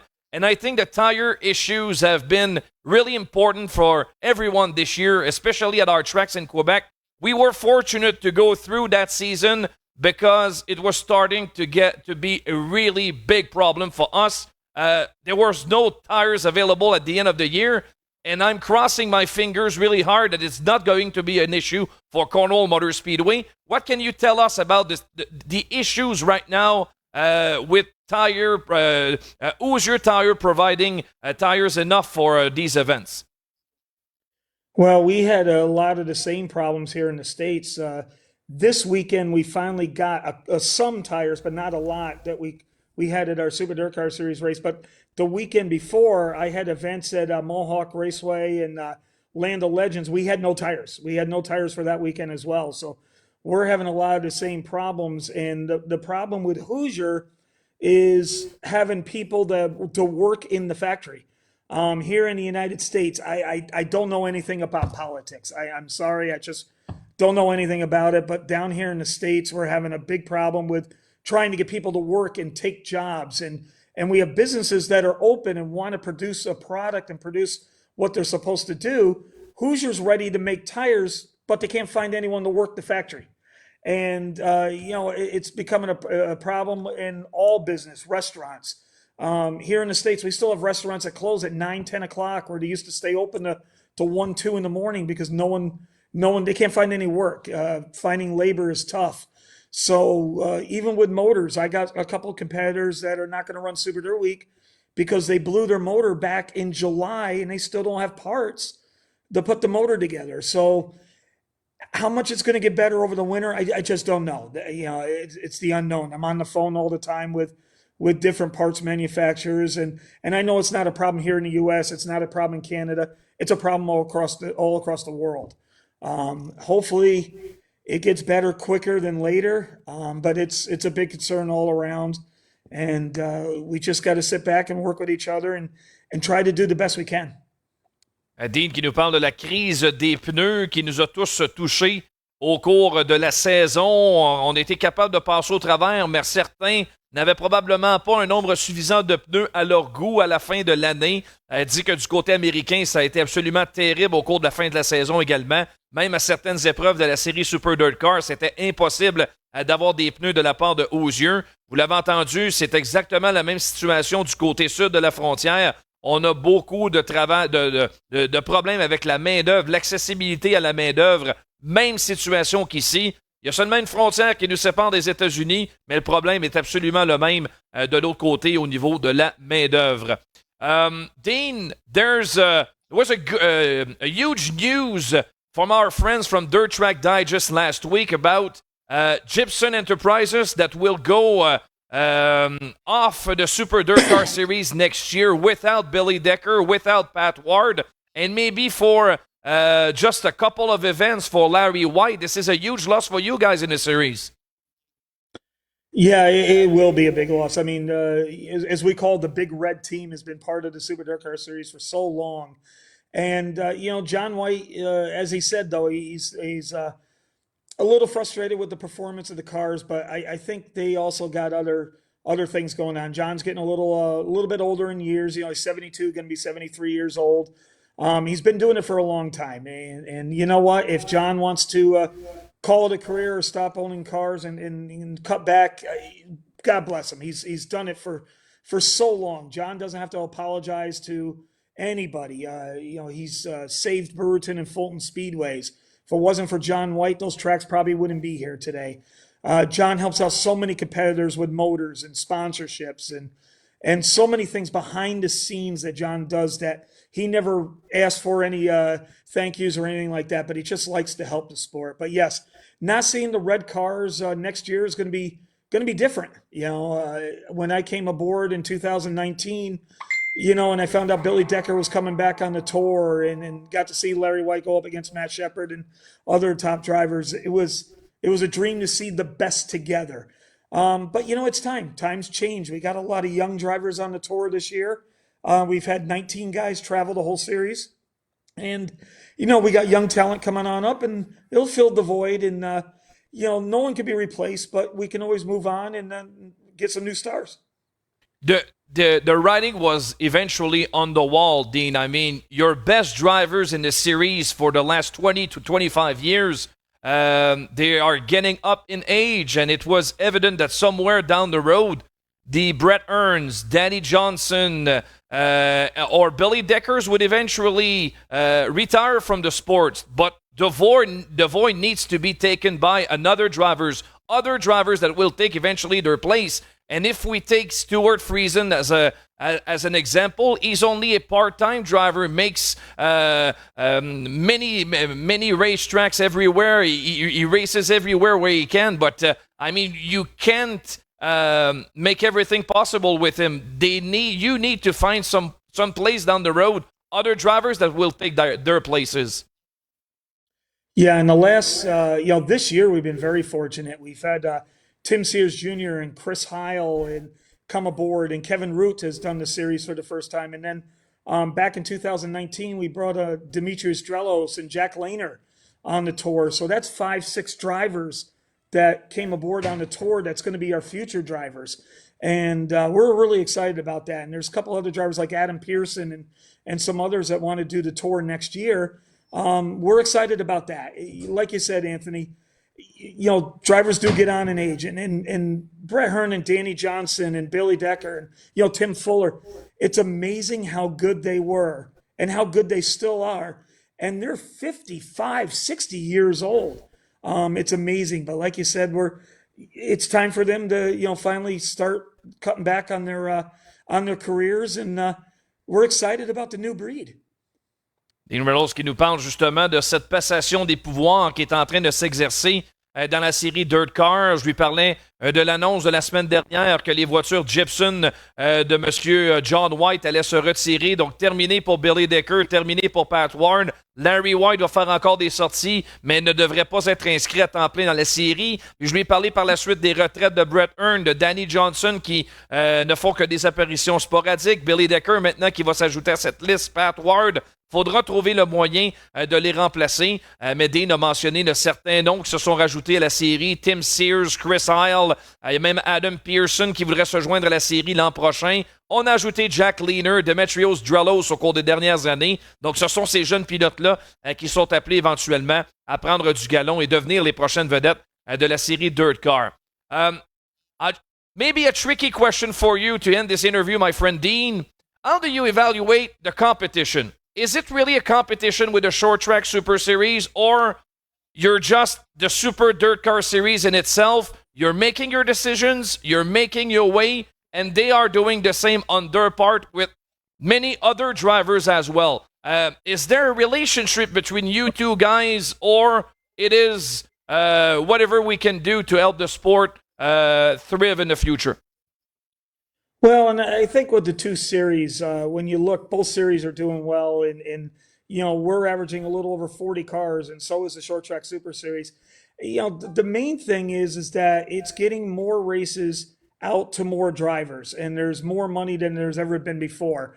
We're offering more money than we ever been before, and then also they got races on the Short Track Super Series that other drivers like Billy Pouch and Mike Gooler and Anthony Perego and Ryan Watt can run. And have a series where they can't come to New York all the time. We try not to schedule on top of each other. Every now and then, though, we have a lot of races. We know what each other's schedules are, but we also have to do what business is business. They have to do what's best for them. We have to do what's best for us. I concentrate on Super Dirt Car Series and try to make it better, try to get more money for the drivers. Try to get more sponsorships, more viewers, and then, of course, we try to get more fans in the stands so the tracks make their money as well. And that's where my focus is. But it's a good time for modified racing. Back 5-6 years ago, there was only like 12 races that paid $10,000 to win or more. Now there's over 30 races that pay $10,000 to win or more. So it's a good time for racing. I think when people were talking about gloom and doom in racing 10 years ago, that the big blocks will be all gone and there'll be the weekly tracks won't be here, but racing is still strong. And I think it's just, is it ever going to be like the 80s and 90s? No, nothing is. But racing is sustaining itself. Tracks are working hard. Tracks are, they're promoting hard. They're putting more money into the facilities. The facilities are getting upgraded. Racing's in a good part, and I think with the 2 series, I think it just shows that how strong racing is. Are you still thinking about different things about your format of racing? I mean, in the past, when the Super Dirt Car Series was coming to town, we were used here in Quebec to have 35 laps main event. But when you guys came here, it was 100 lap, and it was the biggest event of all time, each and every year. But now it's a bit different. We're watching other racetracks elsewhere. Availability on the World Wide Web with Flow Racing, with Dirt Vision. There's we are seeing racing like it was not. We were not able before. Accessibility is really good right now, so we're watching different race formats, cutting back in laps run during the main events. Sometimes 50, 60 laps, a couple of laps shorter, but great competition on the racetrack, and sometimes without time trials. I think that format in the Short Track Super Series can work sometimes. Are you thinking about changing your format, or you're still going strong with time trials, each of 10 lap heats and 100 lap events for most of your shows?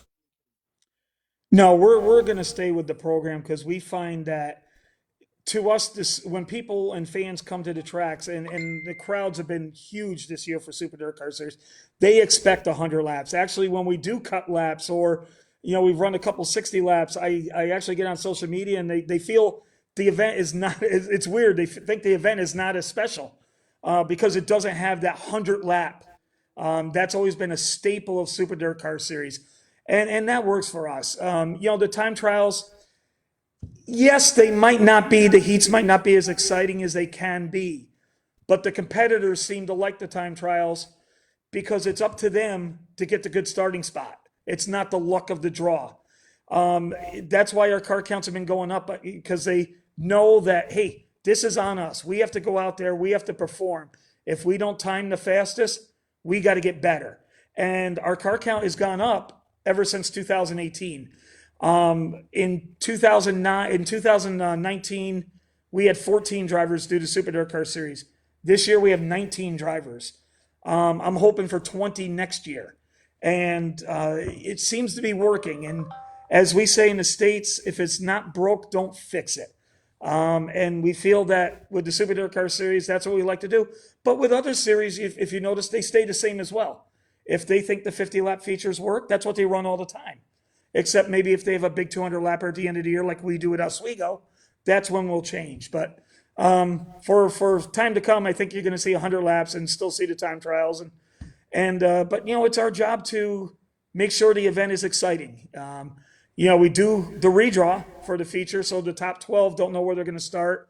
So the feature, I think, is going to be exciting, and the crowd seem to be enjoying it so far. So I think it works right now, Anthony. But doesn't mean we can't change down the road. I'm always open. I'm always open. But right now, I think it works for us. Lots of stuff in just what you said. I just want to translate it for our French listeners.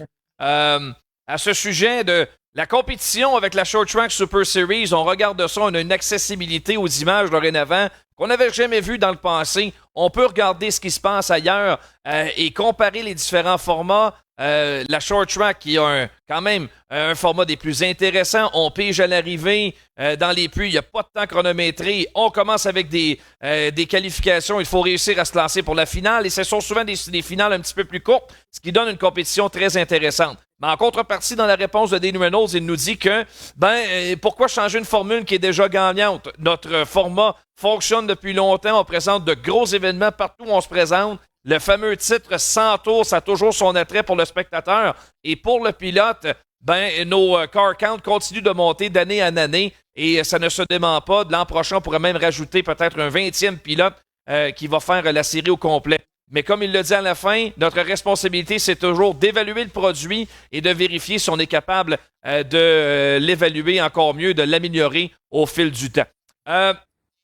Finally, Dean, I just want to ask you if you've watched what happened here in Quebec at Trois-Rivières on a road circuit, downtown event. turning left and right for modified cars. I really thought it was interesting. I mean, I was in it hands down, but I want your perspective from there in the U.S., what you thought about those images that we've shown you. Well, it was funny because I was talking to Dominic in the end of July, and he told me about the event, and he goes, "I think it's going to go off," and I was intrigued. I've watched highlights. I haven't watched the whole event yet. I just wish I was there because I think the event is so unique, and hopefully the main thing is it brought fans to our sport, fans that saw the event, that saw our cars for the first time. Now maybe they'll go to Granby or RPM and Drummond to watch them on the dirt. That's what the event is for. And it's unique. If it's all going to be up to the competitors. If the competitors still want to support it, I'm sure Dominic and his staff and everything will keep it going. I like different things. I think that was kind of cool to see. I run ESS Sprints. I run them on the asphalt once a year. We might even put the modifieds on the asphalt once just to do it again. It was very successful in the 90s. And a couple tracks have reached out about running the modifieds on the asphalt. And that still might be a possibility. But Anthony, I just wish I was there to see it.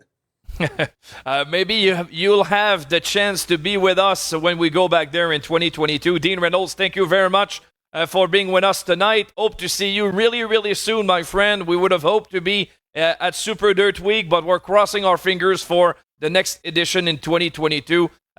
Best of luck for you guys for Super Dirt Week next week. Thank you so much, Anthony. And I just want to say thank you to all my French-Canadian fans and competitors. We miss you. And like you said, hopefully we'll get to see each other soon. All right. Thank you very much again. Thank you. Bye-bye. Dean Reynolds, le directeur de la série Super Dirt Car, bien apprécié, comme il nous le mentionne à la fin, cette sortie de nos voitures sur l'asphalte a même peut-être se montre ouvert à la possibilité de voir ce type de voiture à nouveau sur l'asphalte. On a vu, notamment dans les années 90, où ça a été populaire. On a déjà vu d'ailleurs des modifiés sur le circuit de Saner, ici au Québec, sur l'asphalte. Alors, sait-on jamais, on est ouvert à toutes les possibilités. Alors, bonne chance à toute l'équipe de la série Super Dirt Week, Super Dirt Car pour le Super Dirt Week la semaine prochaine. On a hâte, évidemment, de les revoir. On fait une dernière courte pause. Et au retour, les choix du président. Tommy Lavallée se joint à moi pour le dernier segment de l'émission.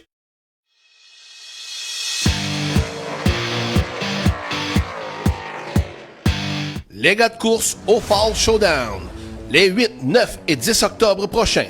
Suivez-nous sur Facebook et sur notre site Internet pour une couverture complète de la programmation au Cornwall Motor Speedway. Résultats, nouvelles, entrevues, écho des pluies. Les gars de course seront la référence pour vous tenir au courant. Les gars de course au Fall Showdown. Une présentation de Remorquage du Plateau, Remec, le Groupe Ultra et du Cornwall Motor Speedway. Festidrag.tv, votre émission de sport motorisé tous les lundis 20h à Télémac et sur la page Facebook de Festidrag. Festidrag.tv, c'est un road trip nord-américain de sport motorisé.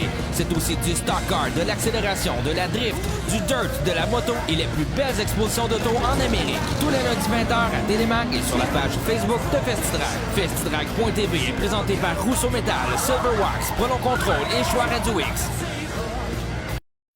La chronique Les choix du président vous est présentée par le garage P. Auclair, spécialiste en réparation, vente et location de remorques dompeurs.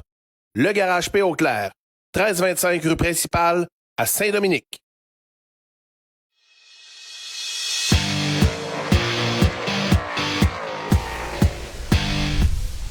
On est de retour pour la chronique Les choix du président, une présentation de Garage P. Haute-Lair. Toby se joint à moi pour le dernier segment de l'émission où, comme d'habitude, on va faire un tour aux États-Unis sur ce qui s'est passé sur la terre battue, les grosses courses de la dernière semaine. On s'en va du côté de Eldora Speedway avec les All-Star Circuit of Champions qui présentaient une épreuve samedi soir. Oui, 100e départ en carrière de Rico Abreu avec la série All-Star. Et il disait justement avant le programme qu'il voulait aller chercher peut-être un bon résultat pour ce 100e départ. et est en mesure d'aller en chercher un bon parce qu'il a remporté la course. Donc, on voit les images, justement, le partait sur la ligne extérieure à côté de Justin Peck pour le départ de cette course. Et gagner Eldora pour un pilote de sprint car, c'est toujours un accomplissement en soi. Donc, de voir Rickard Brio aller chercher une victoire, je pense que c'est un des favoris de la foule. Oui. C'est un pilote qui est très, très sympathique. Donc, les gens ont bien aimé. Puis une très belle victoire de sa part. Eldora, ceci de particulier, quand ce sont des conditions sèches, la majorité du temps, c'est bien le cas. Ce qu'on voit à l'extérieur, regardez à quel point on passe près du mur. Ça prend vraiment beaucoup de courage et du cran pour aller rouler là. Oui, c'est le caution, on voit les voitures rebondir, là. C'est pas facile, mais quand même, du côté de Rico Abreu, on était capable d'aller chercher la victoire, on le sait. C'est pas toujours facile pour Rico, c'est soit qu'il va à l'avant ou il finit très loin derrière. Mais belle victoire du côté d'Eldora. Puis à chaque fois, pas grand amateur de sprint, je pense que vous le savez, mais du côté d'Eldora, c'est toujours des bonnes courses. Ouais, t'as toujours un bon spectacle de ce côté-là. Le show de la semaine, ça s'est produit du côté de Albany Saratoga Speedway, où on présentait l'épreuve de la série Super Dirt Car lors du Massive Weekend. Il y avait les 358 le vendredi avec Matt Williamson qui est venu l'emporter. Mais le lendemain, dans la finale de 100 tours, Mike Mahaney a volé le spectacle. Oui, est parti quand même à l'avant, a résisté à la fin de course de Stuart Friesen. Friesen parti 21e, remonté ça 2e. Pierre-Luc à la régie, si t'es capable d'aller vers la fin du vidéo, dans les derniers tours, on a une lutte incroyable, justement, on le voit là. Des chassés croisés entre Friesen et Mahaney. Shepard était là également. Toute une fin de course. Et là, il reste encore 17 tours. Ça a été comme ça jusqu'à la fin de l'épreuve entre Mahaney et Friesen. Il n'a pas volé Mahaney parce que Friesen était dans le pare-choc arrière avec encore plusieurs tours à faire. Oui, puis Mahaney, c'était sa première victoire en carrière dans la série Gros Bloc. On le sait, il a eu beaucoup de succès. Ouais, 2 tours à faire. Là. C'est Friesen qui est à l'avant. Chassé croisé, slide job, Mahaney qui revient. Toute une course et première victoire en carrière donc dans la série Super Dirt Car. Gros bloc pour Mahaney, lui qui a vu beaucoup de bons résultats. Un pilote très régulier. On manquait une course. Tu en as parlé avec Dean Reynolds qui disait qu'on n'avait pas beaucoup de conflits d'horaire, mais lui a manqué justement à la course du côté de Land of Legend pour se présenter à Fonda pour le 200 avec la grosse bourse. Donc, au niveau du championnat, évidemment, ça va faire mal du côté de Mahaney. Mais quand même, une très belle victoire. Et on a pu voir sur les réseaux sociaux que Mandy Pouch était très heureuse aussi. On la comprend bien, évidemment. Victoire de son futur mari. Les deux qui se marieront quelque part au cours de l'hiver. Faut pas manquer une fin de semaine de course. Très, très important. L'accident de la semaine, ça se passe à l'autre côté de l'eau, à l'autre bout du monde où l'action a recommencé en sprint car. Oui, là, malheureusement, c'est en Australie ou en Nouvelle-Zélande, mais vous allez voir un accident assez sévère impliquant 2 voitures, un bon capotage, là. Oh! Le 10, disons, qui n'a pas laissé grand chance à l'autre. Et là là. L'autre a été projeté vers la clôture. Voiture à l'envers, c'est pas tout à fait le meilleur endroit pour se retrouver. Pendu dans la clôture, en plus, avec la fumée. C'est vraiment la voiture numéro 10 qui a été saccotée sur l'autre. Le 28 n'avait rien à faire, malheureusement pour lui. Donc, un accident de la semaine, ça a fait ça assez solide. Ouais, ça a cogné très, très solidement. On va y aller avec ton top 3, tes choix du président en lien avec le programme de course de samedi du côté de Drummondville. Ton premier choix revient à Alex Terrien. Alex Terrien, on le sait, la famille Terrien, c'est une famille de passionnés, une grosse équipe. Là. Ça fait plusieurs années que c'est les mêmes visages qu'on voit souvent aux courses, mêmes commanditaires qui reviennent. On travaille très fort du côté des Terriens. On n'a peut-être pas le budget là, qu'on aimerait avoir là, pour se battre à force égale à l'avant, mais quand même, on arrive à sortir des lapins de notre chapeau à plusieurs reprises, surtout quand c'est des conditions de piste glissantes comme ça. J'en parlais au début de l'émission. Les Terriens sont toujours là. Alan et Alex, pendant un moment, étaient dans le top 5 là, lors de l'épreuve de samedi. Et Alex a été chercher une très belle 3e position. C'est battu avec Mario Claire. Donc, félicitations à la famille Terrien. Là, vraiment une équipe... Ouais. Parti 22e, Alex, justement. Le Mario Clark était parti 20e.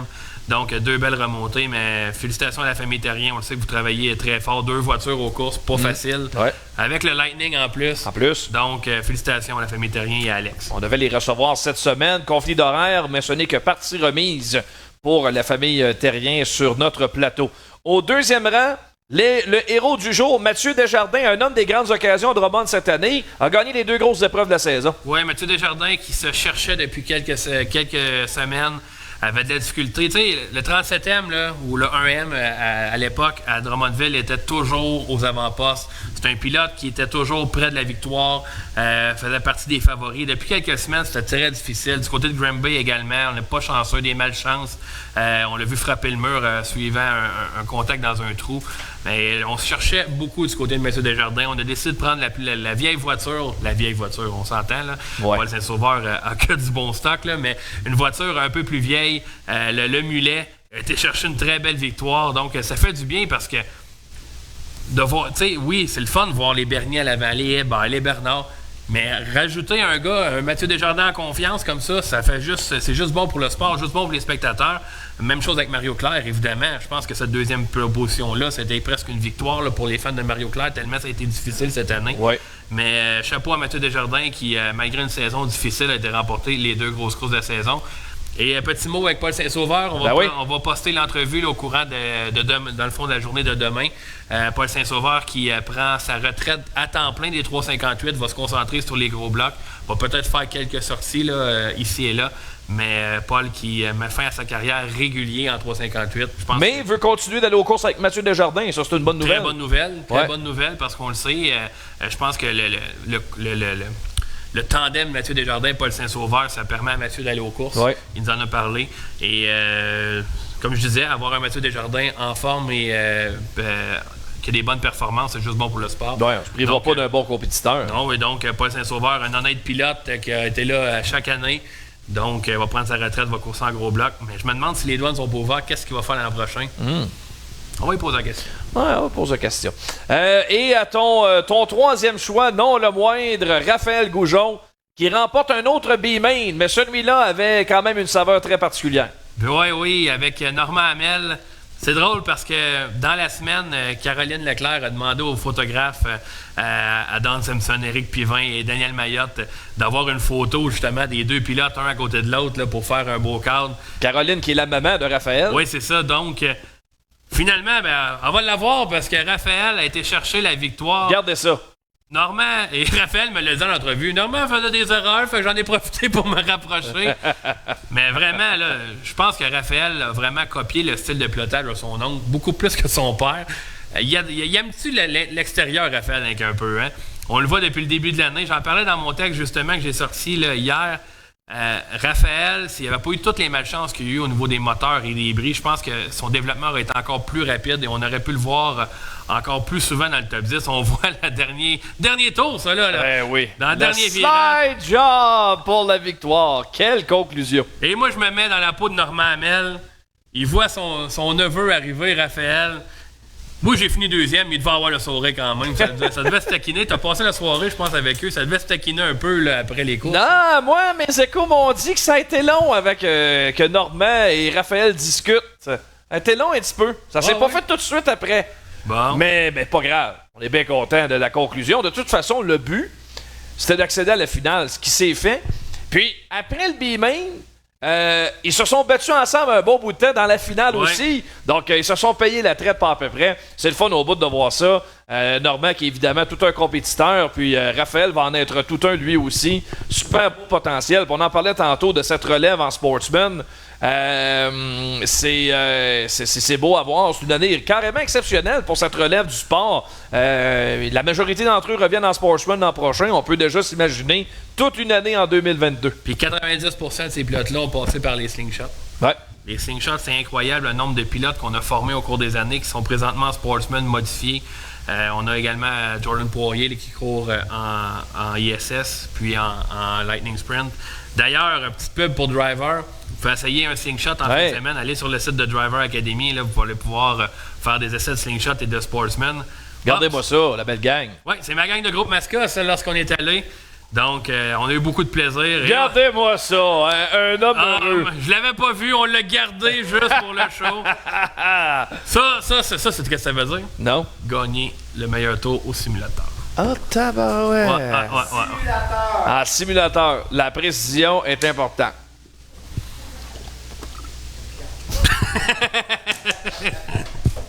Hey, c'est déjà tout pour nous. En fin de semaine, tranquille. Qu'est-ce qu'on va faire? C'est pas trop. Au moins, Kevin Usilien va manger des ailes certains en fin de semaine. Il a le temps de s'en faire aujourd'hui. Il a pas eu ses 8 hot dogs. Non. On va se trouver quelque chose à faire.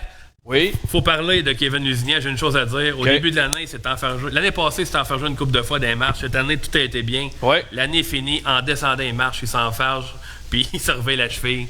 Bravo, mon Lulu. Ouais. T'as réussi à faire tout ça. Au moins, il n'y a personne dans les estrades pour rire de lui. Parce Exact. qu'on a déjà vu des poutines Du rouler.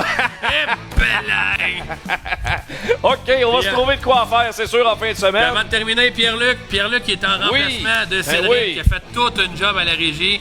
Pierre-Luc, je te l'ai dit, t'étais le meilleur après Cédric, mais tu m'as pas répondu très poliment, donc ça va être tout. Pour avoir mis cette photo-là, je pense que ça va être encore plus tout. J'ai toujours l'idée de vous dire on se voit aux courses en fin de semaine, mais on se verra pas nulle part parce qu'il n'y en a pas de courses en fin de semaine. La saison est terminée chez nous, mais la semaine prochaine, on met la table pour le Fall Showdown à Cornwall Motor Speedway. Allô, pas. Ma blonde est allée aujourd'hui. Elle fera des tartes. Il venait à l'épicerie, moi. Faut pas qu'on irait là. Allô aux pommes. On vend du poisson! Ouais, ça oui! OK, tout le monde, merci à toute l'équipe. Ici Anthony Marcotte, Tommy Lavallée. On se retrouve mardi prochain pour une autre édition de cette semaine aux courses. Bye bye!